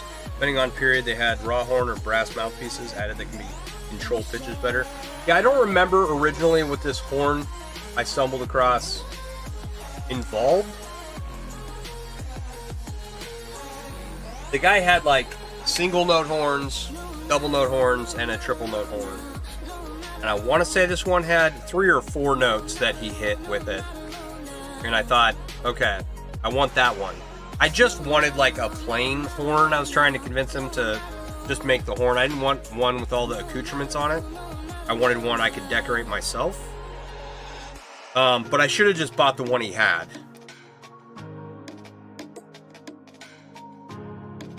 No, it is what it is. Perhaps I will make this purchase now, 20 years later. And I can stop talking about it. It's really the only thing that's going to happen. I'm going to have a war horn that sits in the corner collecting dust that occasionally gets fiddled with. But mostly, it's just going to be... I'll have to find something else to talk about. Maybe I shouldn't buy the horn.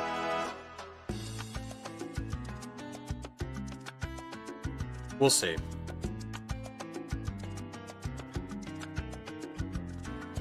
It's not something that needs to happen right away, but I don't know. Might as well just splurge. Give myself an early Christmas present. Yeah, that's it. I didn't just spend an excess ton of money recently. That's all sales pitch. The player can hit multiple notes with any horn, just some are easier due to size and resonance of each piece. So there are gems among the piles. Not all are the same. Like drums, they change pitch over time too. That's the embouchure you're talking about? A horn player's ability. Yeah, I would have to learn how to do all that. And this was just a fairly large horn compared to some of the others. So, larger, more resonance, easier to make more notes, right? That's all. Like, if it's capable, I can learn how to do it, right?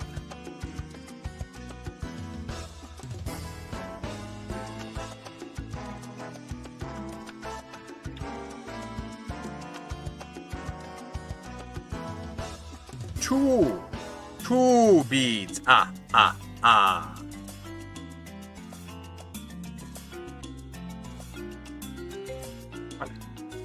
go back in there.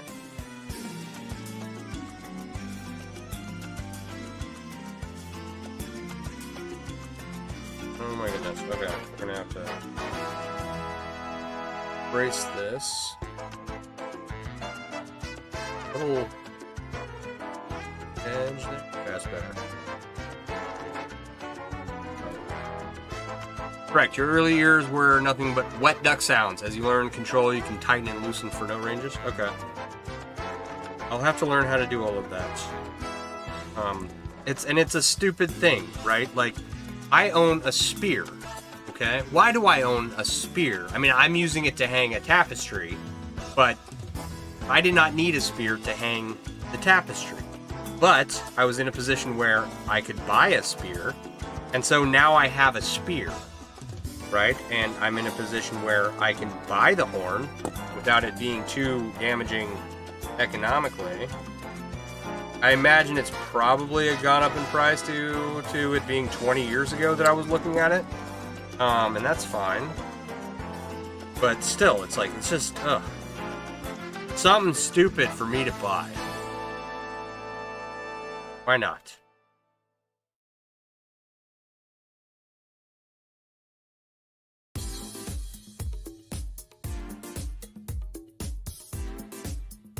And I'm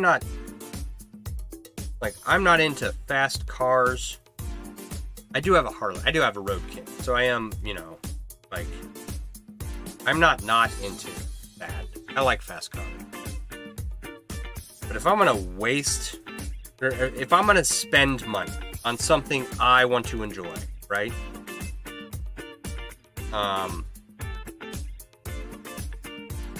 Yeah. I'm gonna get a horn. I'm gonna get a big horn. The biggest I can purchase.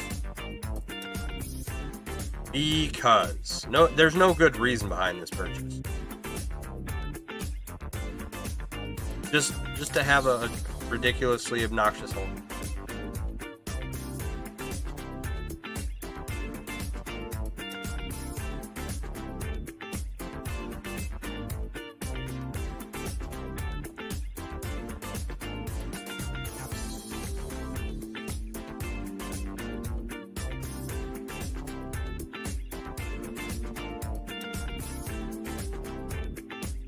But I still got to contact the individual and figure out if that was the person. That's the shop. I'm not remotely certain at all.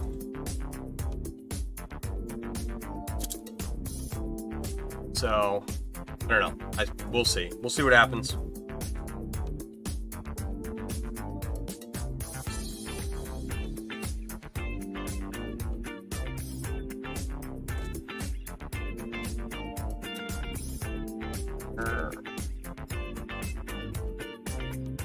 I'll have to figure out what my next purchase that I didn't make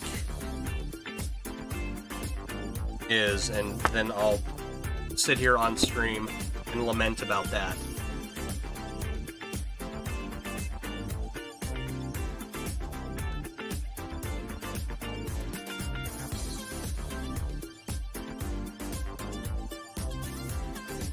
All right, we've got two. These beads. These are kind of far apart. I don't know how this is. Pretty sure that's how I made it last time, so this is going to be on a large person. More than likely. Because it's...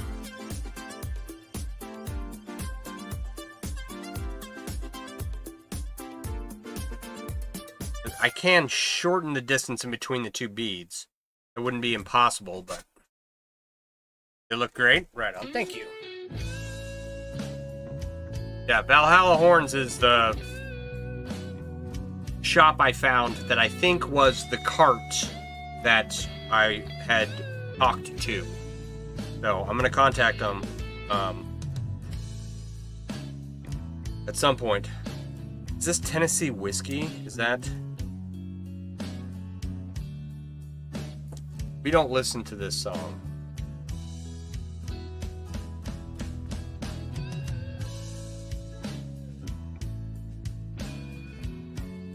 Train to Nowhere. Alright. I'll leave it alone for now. I'd listen to the Tennessee whiskey song.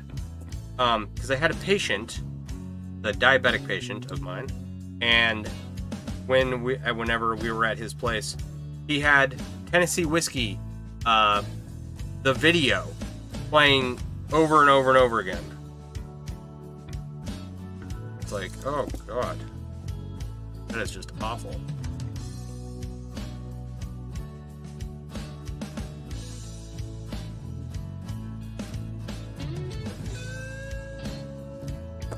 I don't have anything against the song itself, it's just I don't want to ever hear it again. You know what I mean? You have songs like that?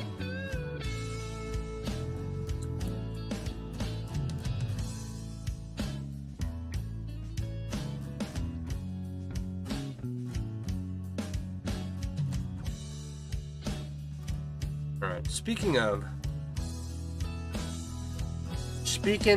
Renaissance festivals, there's been like a lot of costume concerns at my local Renaissance festival. I guess basically that there was a lot of inappropriate costumes. And it's like, one is the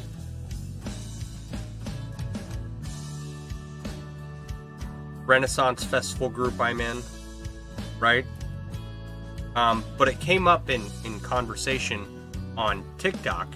Completely, random creator that was talking about it. So...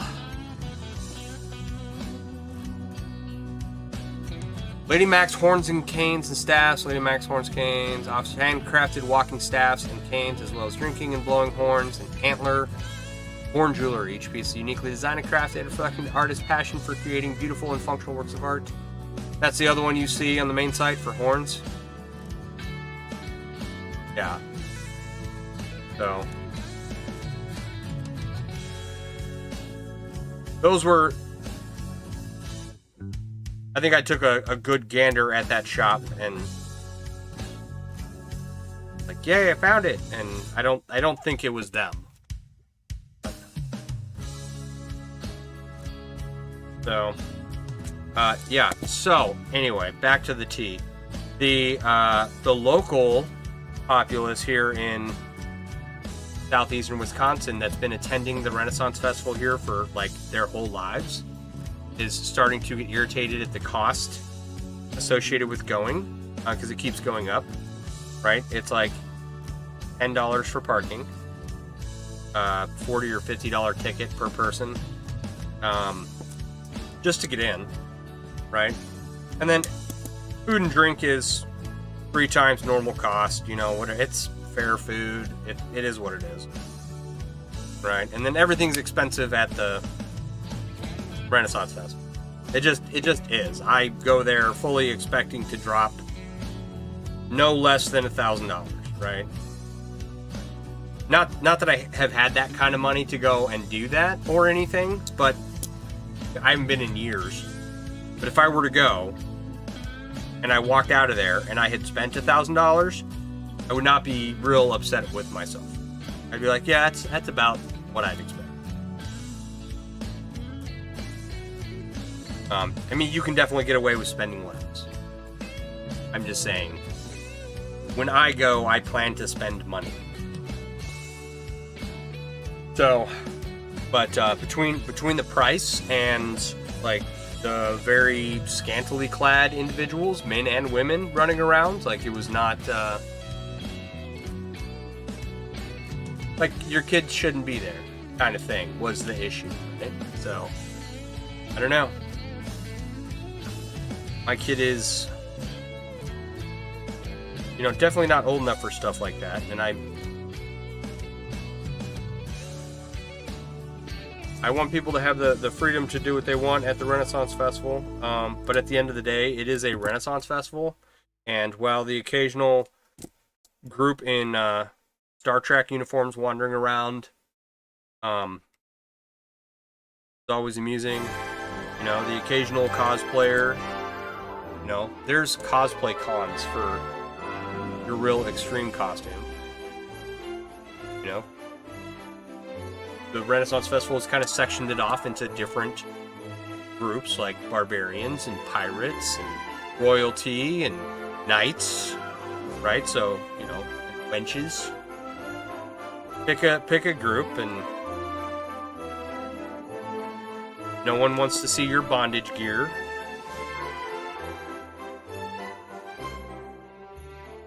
Like, bondage gear and a furry mask at the Renaissance Festival is like, you know, maybe not. Maybe don't do that.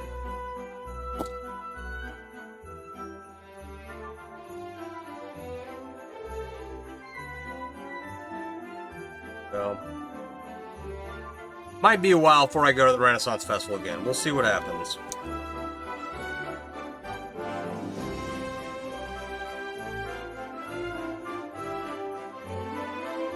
There are 2 chainmail artists that I know. One I know in person, and one I know from online, who run booths at Bristol Renaissance Fair. And I've traveled as far as Chicago to go see another chainmail artist, you know, vending in my area, right? That was fun. And I routinely go out and see Greg from Masterlinks Mail. He vends at a couple. He's usually about an hour away, and it's usually during the summertime. So I hop on the bike and I ride out and go see him. And I try to drop a little bit of money and buy something from people when I'm there. You know, just literally to support other chainmail artists. So I would like to go to Bristol again and do that. Alright. Didn't look like you got it at a bondage shop. If you're looking to be a gladiator, there's a period look, then you're just in the wrong attire for the scene. That's what I think, and there were a lot of people who did not agree. So, and then a lot of people who did agree that, like, you know, it's like thongs at a water park, okay? So, water parks are for kids. How do I know that? Because I'm a grown man, and it hurts standing in line to the water park, standing in line to get on the slide, leaving the water park, walking barefoot anywhere. It's painful. It's not for adults. It's for kids, right? But when you have a thong at the water park, and you're standing on the step above in front of some parent and their little kid whose eye level is right, you know, looking into your dirt star, like, maybe just don't, you know?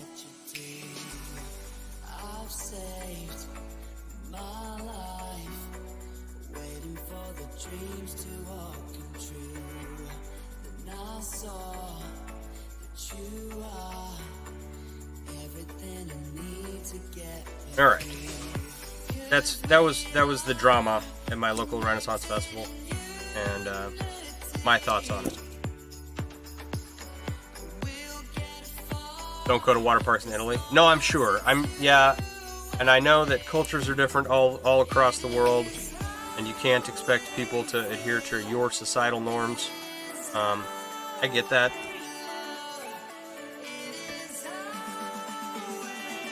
I don't know if I would, like, I try not to go to water parks anymore. My kid always wants to go, and it's like, yeah, no, I'd rather not, just because it is, I can't walk barefoot, you know, too old, so I gotta wear shoes everywhere. So in a water park, they don't want you wearing shoes down the slide because you'll get stuck.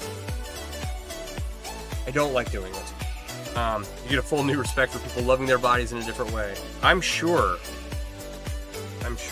I'm familiar with the concept of Europeans and their ways. Speaking of Italy, though, there are places I would go to in Italy. Yeah, I've tried the water shoes. They work okay. They will get me through the day. I will literally go buy a brand new pair of water shoes if I'm going to the water park, just to avoid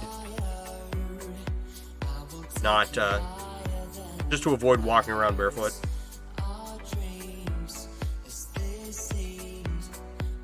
But speaking of Italy, I would love to go to Florence, Italy. Right? Everybody's, you know, wants to go to Rome, see the Colosseum. That'd be cool. The only valuable class I took in college was art history. And by only valuable, I mean the only class I got anything out of was art history. And all of the artwork in Florence is, man, it's gotta be... If it's half as amazing as what I learned about in art history class, I will just be amazed. You went every spring? I'm very jealous. Is it one of those things, though? Because I've seen every rock formation west of the Mississippi, like Bryce National Park, Zion National Park, the Petrified Forest, the Grand Canyon, Carlsbad Caverns, you know, all of those, Yellowstone, Yosemite,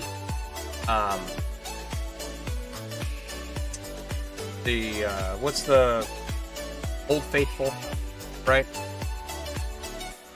Is it like that where if you go every year, you're kind of like over it? It's like, yeah, you know, it is what it is, blah, blah, blah. Because I was like that for a long time.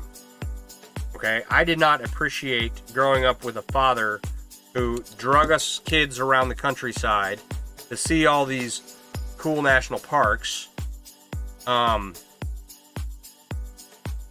until I was much older, right? I thought Arches was cool. I remember Arches National Park being cool.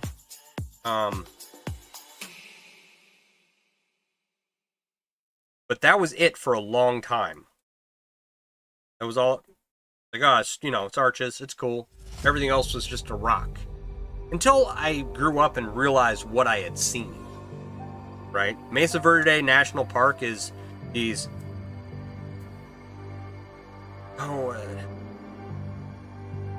I forget what the name of the tribe is, but in Mesa Verde National Park, along a cliffside is the historical remains of a village that was built into the side of a cliff, right? Stay at a small B&B and enjoy being okay with bikes and do the horse-drawn carriage ride downtown. Your hobby was to get photos with all the large doors in Florence. You have the photos to this day. Nice. Like the big bronze doors. Because I want to go see those. I'm going to go to Florence to see big bronze doors. And there's a cathedral I want to see, and there's, I don't know what else. I don't remember. I just remember being really cool. Got to know some of the mounted horseback police so you could pet the horses. Of course you did. Giant wood doors as well. Okay, very nice. Yeah, if I were to go to one place, that would be my travel destination.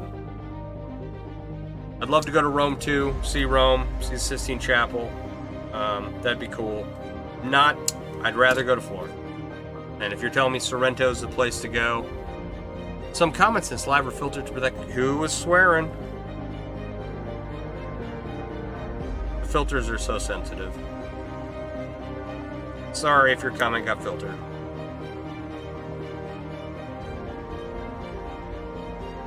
Alright.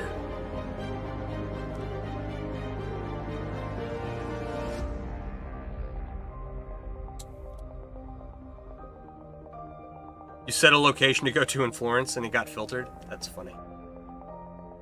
Didn't like the word. Yeah. The filters might be a little too sensitive. One more reason to just despise social media in general. Can't play music. Can't say words. Like, I don't know. I have the filters on because... well, I've been in this world for more than 5 minutes and I've come across people who are turds in my life. So...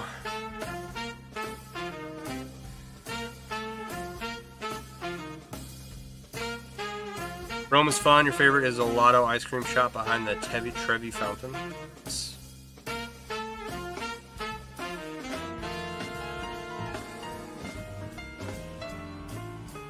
Yeah, my neighbor, he went.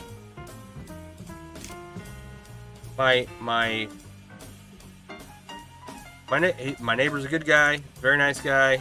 Does not seem the type to be too keen on art or art history or anything. But yeah, he went to Rome and to Florence and somewhere else, and it all got paid for through work. So. Bastard.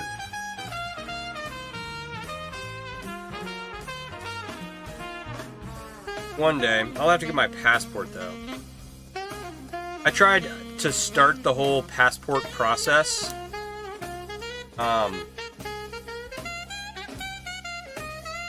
Back when I was applying to be on the Lego competition show, Lego Masters.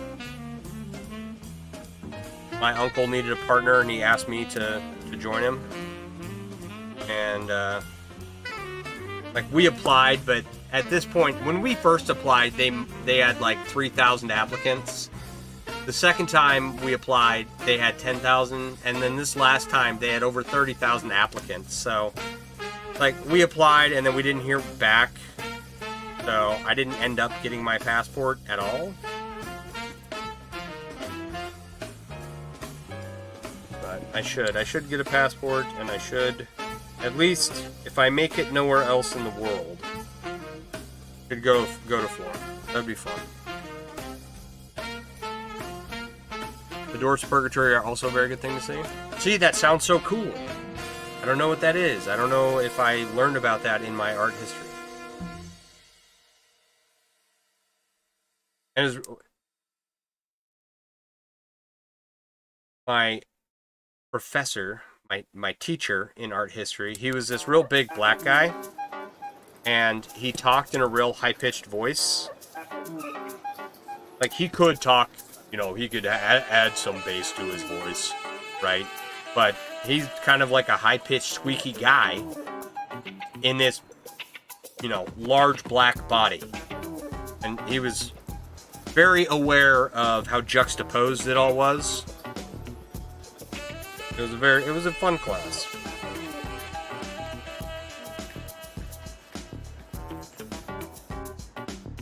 I had a good, like, Econ 101 professor, too. He was very amusing and fun, and, like, we learned the course material, and it was fun. And then I had a good algebra teacher. But out of 4 years of college, like, once we hit nursing school, RN school was the same thing I had learned at LPN school. And so I just took the tests, and I didn't pay attention. I, you know, helped fill out Google Docs for other students, and tried to help other people get through the course. But it was not, like, I'd already had 10 years nursing experience by the time I got to the RN coursework. And not that I'm even a good nurse, right? But nursing school itself, like, once you've passed it, once you've done it once and passed it, it's fucking, it's not a big deal at that point.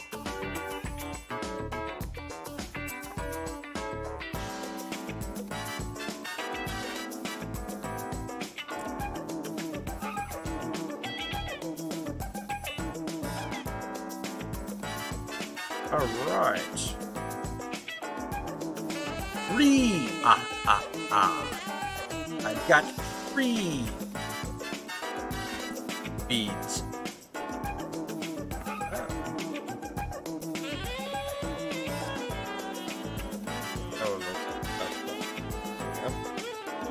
All right, so we got 3 connected. Good start. Pretty bulky bracelet. It'll be fine. One more.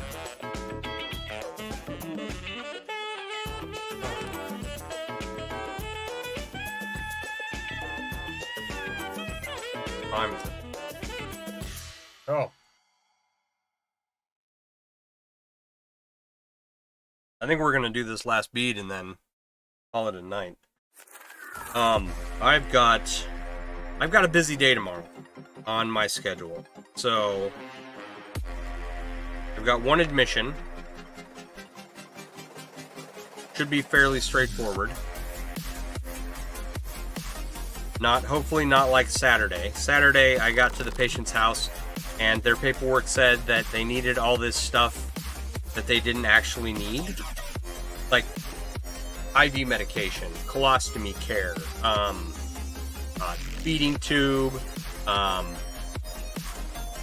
what else? You know, medication organization, a bunch of education on stuff. And it was like I felt horrible for this patient walking into their residence, and the patient doesn't need any of that. She's getting a surgery in a little while, and she needs some therapy before she goes to the surgery and after, right? All this other stuff, my boss told me that it was what AI was inputting into this form. Like, all right, well, y'all need to be double checking that because I thought I was walking into a disaster. So, hopefully tomorrow's patient won't have that same problem. Needs a wound care or something. I don't know. Then gotta see one of my regular patients, hopefully discharge one of my patients, add a new patient, but that's gonna take, it's gonna be a busy day. I can just feel it.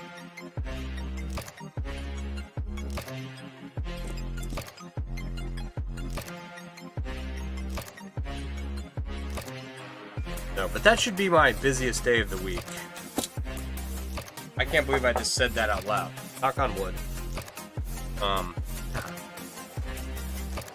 Where are the rings I need? Sounds like a busy day. It will be. There's like, what'll make it busier than usual is the discharges and the admissions, and then it's an hour from one patient. It's an hour out to one patient, right? That I've got to see. If you're in building tomorrow, you don't know if you're going to be in the pharmacy or in the patient education department.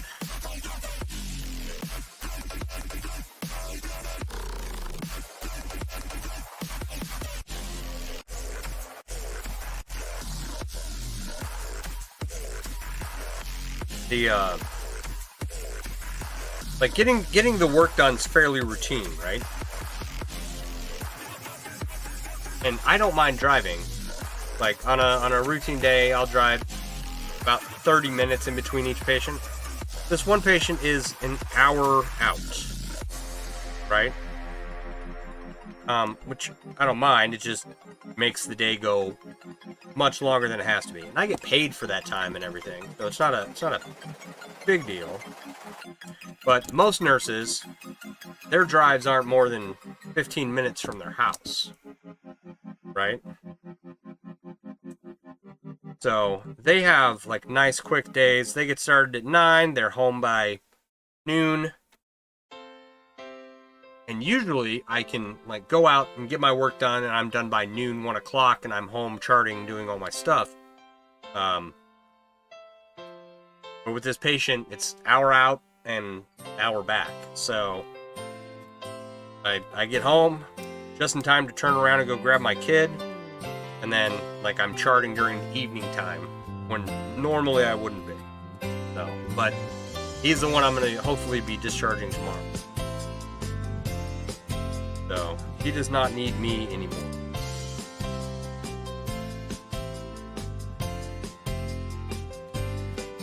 Other than that, it's just one day, and it'll be fine. I don't know if I'm going to have time to stream tomorrow night or not, just because of how busy my day is going to be, so we'll see.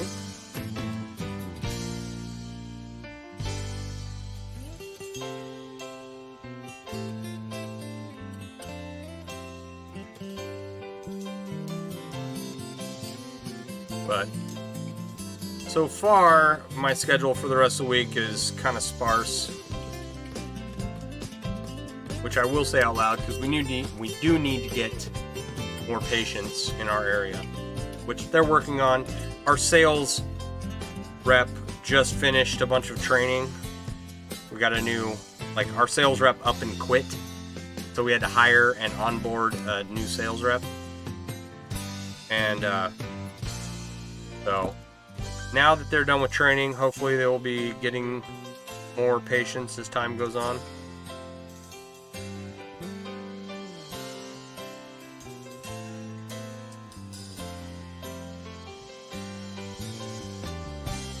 The work should pick up, be busier.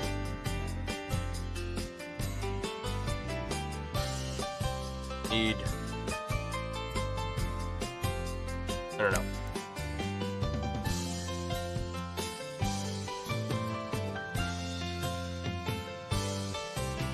I gotta pay off my credit card because I just put my motorcycle repair on there.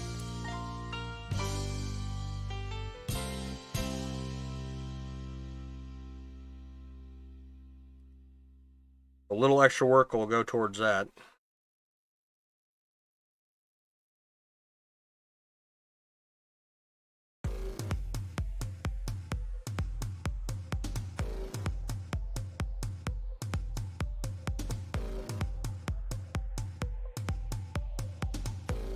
And what's like? I don't have any birthdays or anything until Christmas. What's going on, babe? How you doing?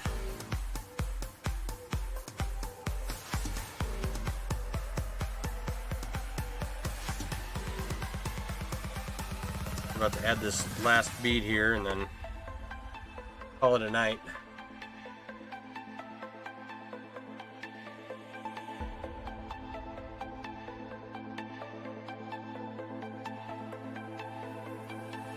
These are like very large beads, right? Like I would say like more masculine than feminine. I was thinking of doing something to my necklace, right? I have a captive Turkish round necklace, but there's these gaps in here, and if I had like a 14 gauge 5/16 ring, I bet it would fit really nicely right in that gap, and it would make it more rigid. I don't know. It might not be worthwhile. I'll have to look. I'll have to try it. Not on my necklace, on something else. Maybe on my necklace. But it would give like a different texture to Turkish round that I haven't seen anyone else do. So.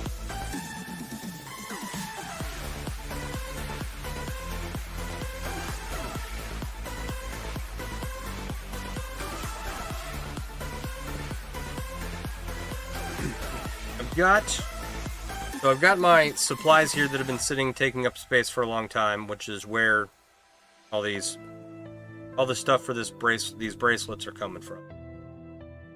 I don't know how much I'm gonna get hit to, so I'll probably have a bunch left over this round. Well,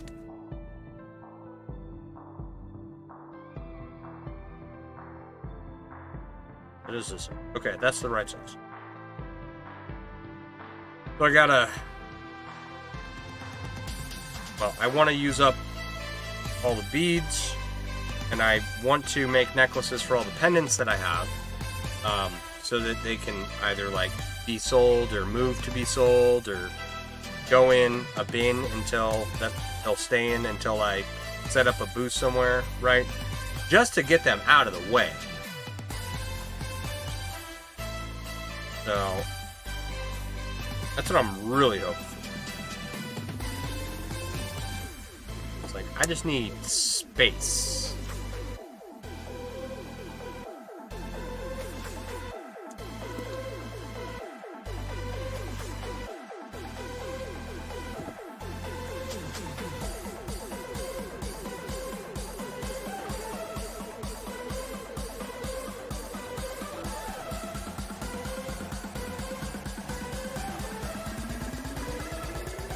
Come on. Goodness. Try to you grab a ring 1,000 times. I think you could do it.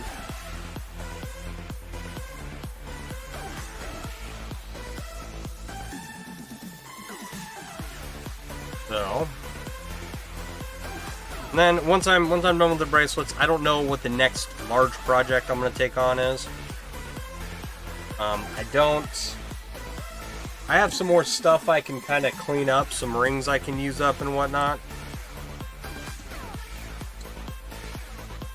I need to like, I have a whole large Coffee Mate container full of the 16 gauge 3/8 rings that I used for the big 30-pound cube.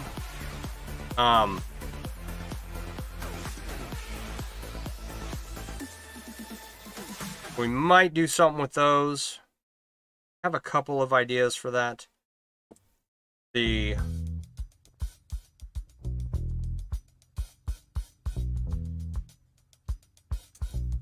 know people make Moorish rose spheres, right? So if I could make a ringception Moorish rose sphere, that would be cool.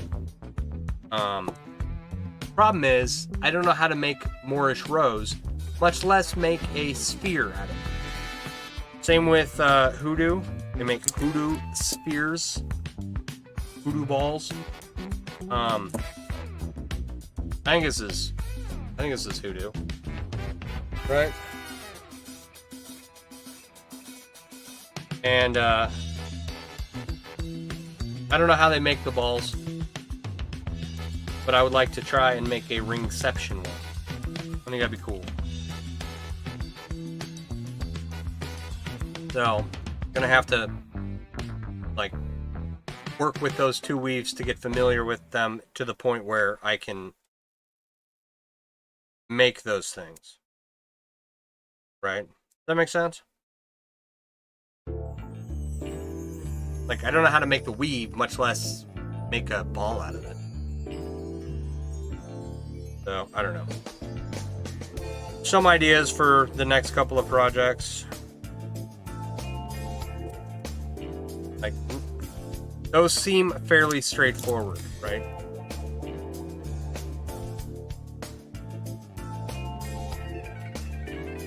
A Zillosphere? Is that,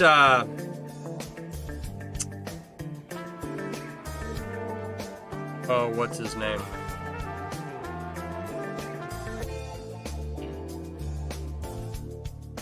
Did the individual who came up with the Zillosphere, did he pass away recently? And does his first name begin with an H?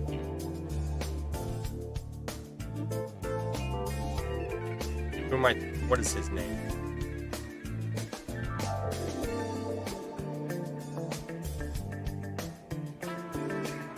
And Michael Ball sells kits for those. Is that what you're talking about?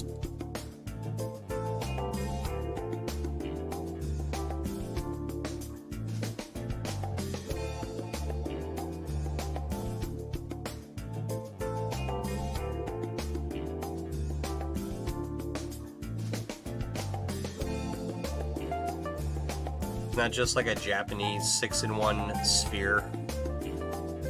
Bunch of different, like, correctly measured ring sizes. I'm trying to guess what John's talking about over on Facebook. Oh, come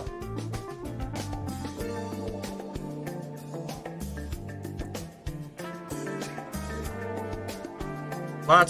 Lots of stuff I want to make.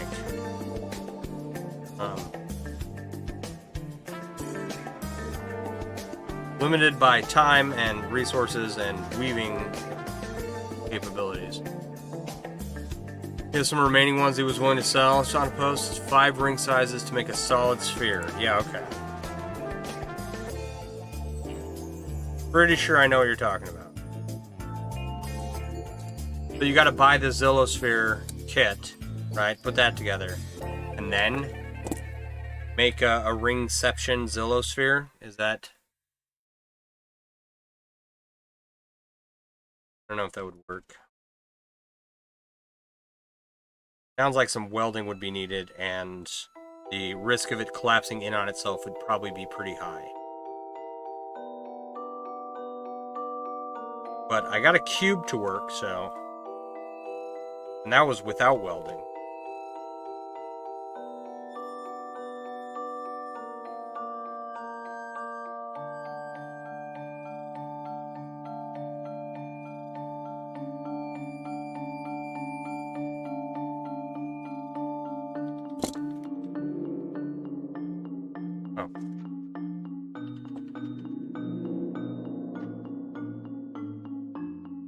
Alright, so I've got... Anyway, there's stuff to be made. There's lots of cool, big stuff to be made. I did not need that many rings, but... I need, like, 2 extras.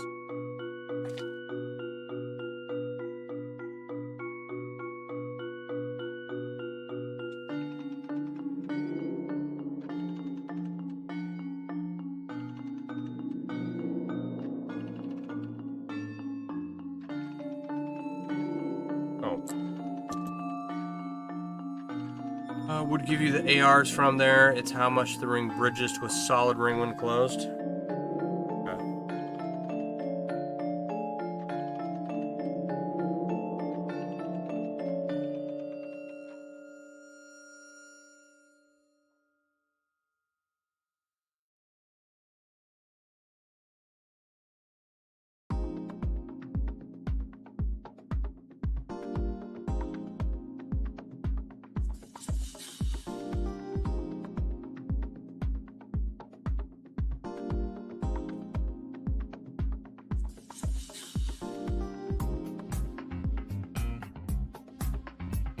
Oh, you're gonna be.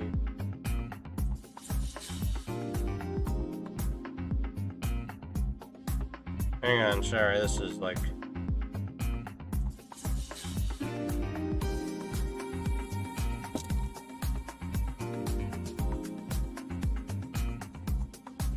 There we go. Flexing your rings would leave slop in the structure? Yeah. If you did a ringception piece, they'd have to be solid.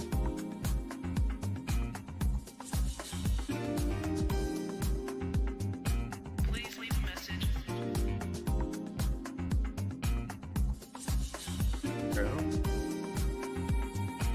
Where some of these rings, the way they line up sucks.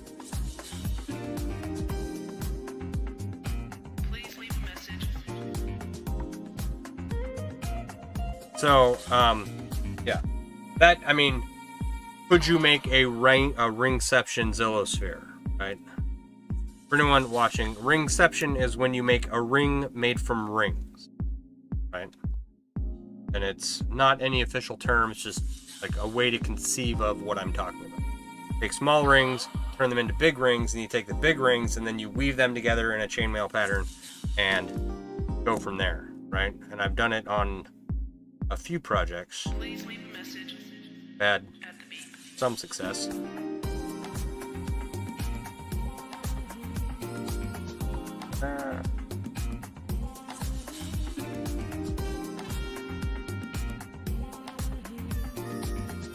Yeah, any... I don't know. I don't know if a Moorish rose... I don't know if a ringception Moorish rose or ringception hoodoo sphere is even possible, right? Just because of the shifting of the ringception rings. I suppose that you could weld them all solid and you'd be fine.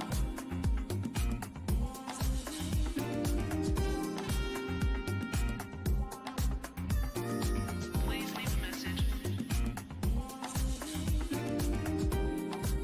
I don't know. We'll think about that idea and I should probably try and learn the weave before I try to make a big sculpture out of it, you know? But, you know, also, fortune favors the bold, and so maybe it's best to just jump in and do it. I don't know. Figure it out. Or we'll make something completely different.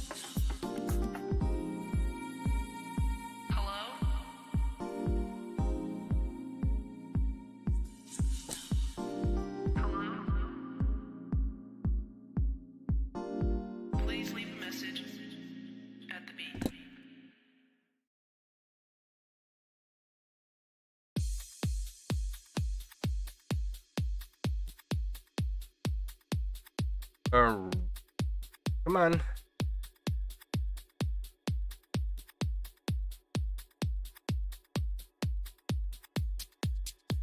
Show me some of your candy cane cord you've been making the last 3 days. The bridging could make decent rigid rings before welding. Okay. I'll have to brush up on... I've made candy cane cord like one time. I don't think I have any ring sizes that... Like, it's not that I don't like that weave.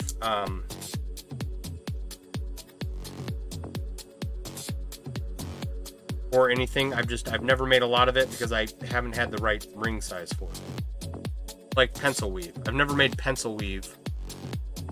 4.9 AR. Yeah, I don't I'm sure I might have, like here, I've got 4.86 that I'm working with right now, so that might work.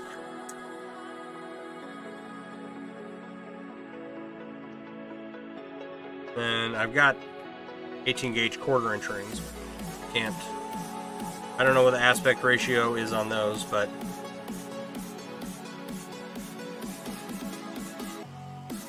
oh, excuse me. All right. Last little bit here, and then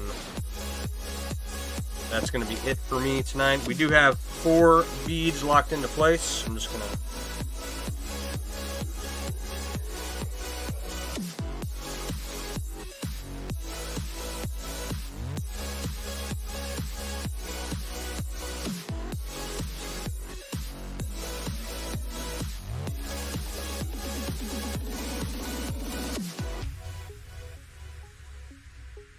mine. Right for the 4.85 have. Okay. I have rings in that aspect ratio. I don't remember what ring size I used for the last one I made. Made a big chain for a guy. Long time ago. Big chain for a big guy.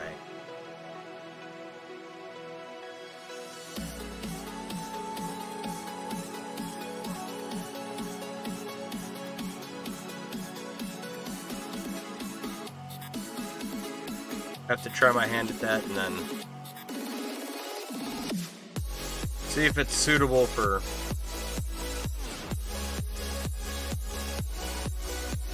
using. Sure.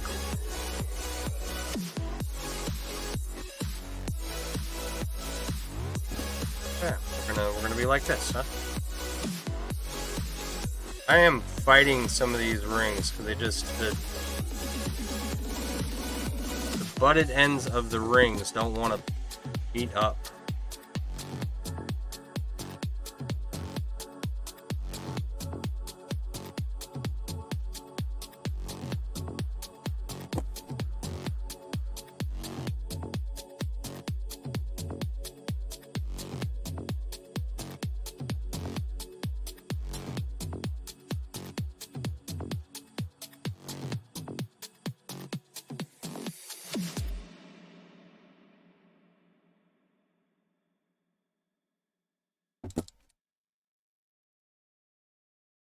There we go.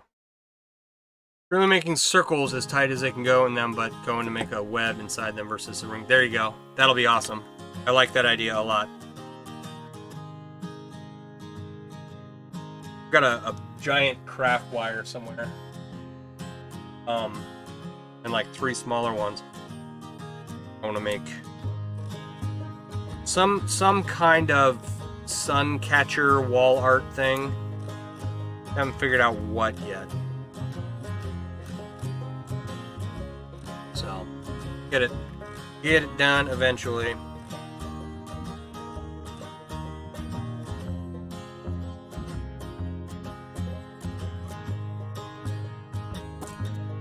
Figure out what I want to do. I think some wall art pieces would be really cool. Problem is though, you got to watch the weight on those, right? Like, I don't want to make a wall art piece and then have it rip out of the wall because it's 30 pounds of stainless steel.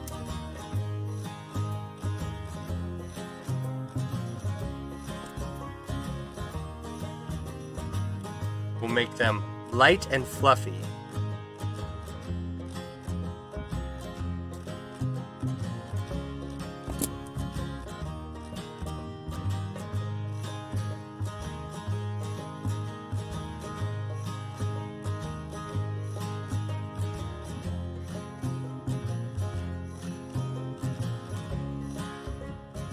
Or make a standing frame that is part of the art. I mean, you could.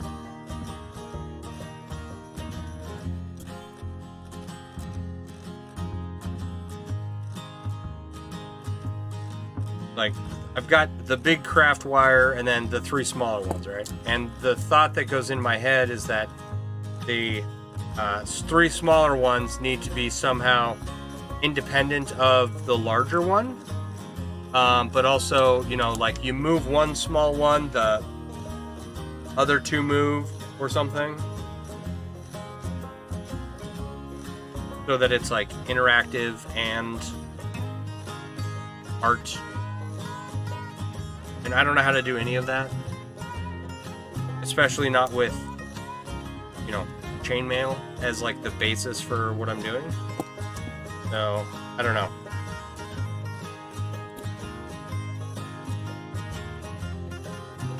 With chainmail as the media of what I'm doing, how do you make an interactive art piece out of that? Where if somebody touches part of it, the other part moves. Like, you can frame it out, add some more wire to it, add another hoop, add another craft hoop or whatever. Some connector lines or rods or whatnot. You can do all that and then just cover everything or fill in all the blank spots with chainmail. You could do that.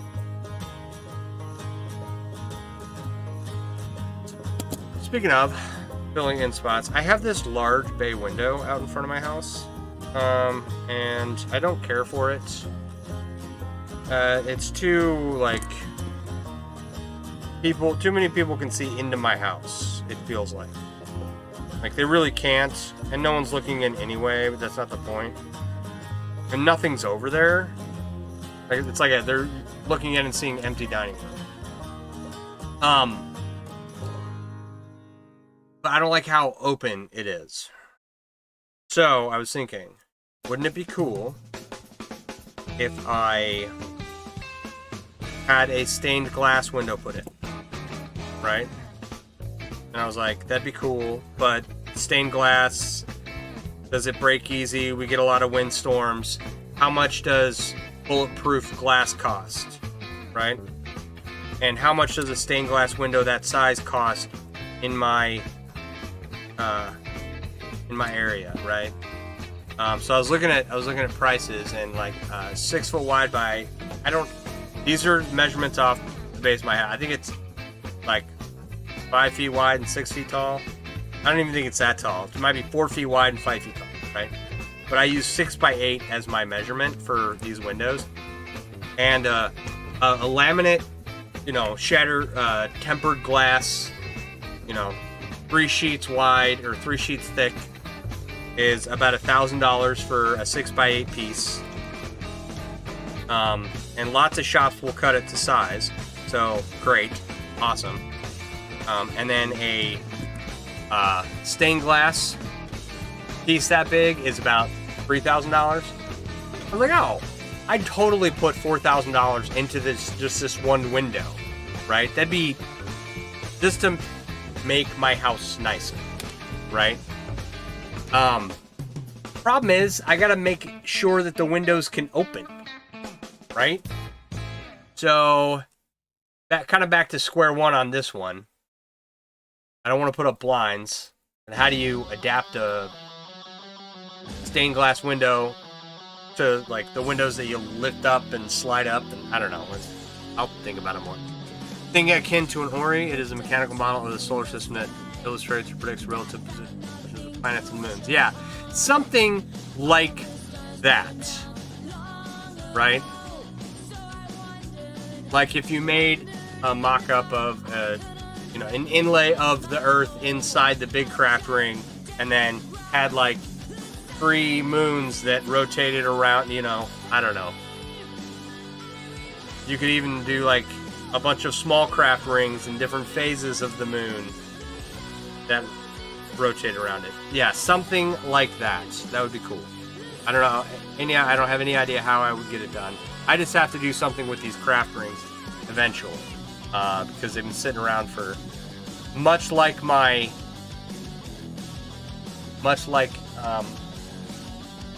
these Christmas ornaments I have that have been sitting around that I need to cover in chainmail. I also have these 4 craft rings that I just never used. Just trying to come up with ideas, but All right. It is.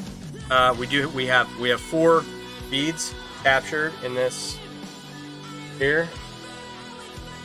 Right. 1, 2, 3, 4. So we are getting somewhere with this one. This one's I'm pretty much just add a clasp and it's done. I might make it a little longer because I have like 8-inch wrists and I have small wrists for a guy, so I can't base my bracelet sizes that are like more masculine on my wrist size. I usually size them up quite a bit actually.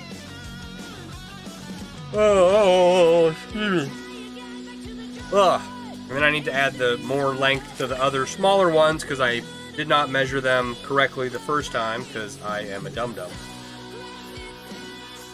But I am going to call it a night. Alright, we're going to get more stuff done this week. And we'll move on to other cooler projects later on. Got to get some of this make work stuff done.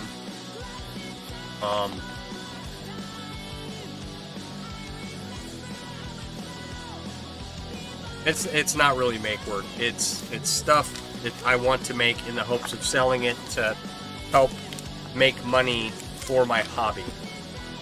I just don't particularly care for doing it because it while I did come up with these designs and everything, it's still just like Byzantine, which I love dearly, but it does get tiresome after a while. And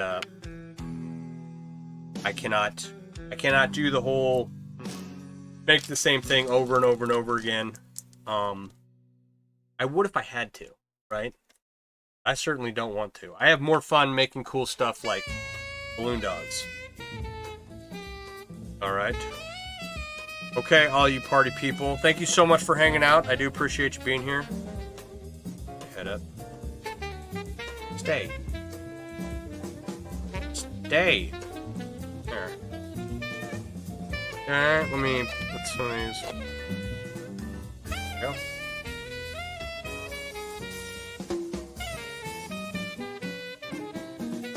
Alright.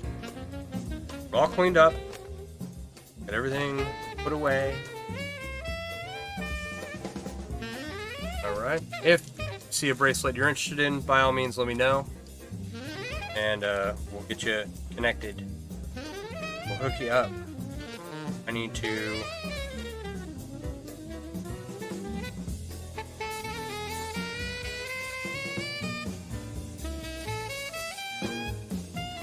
Alright.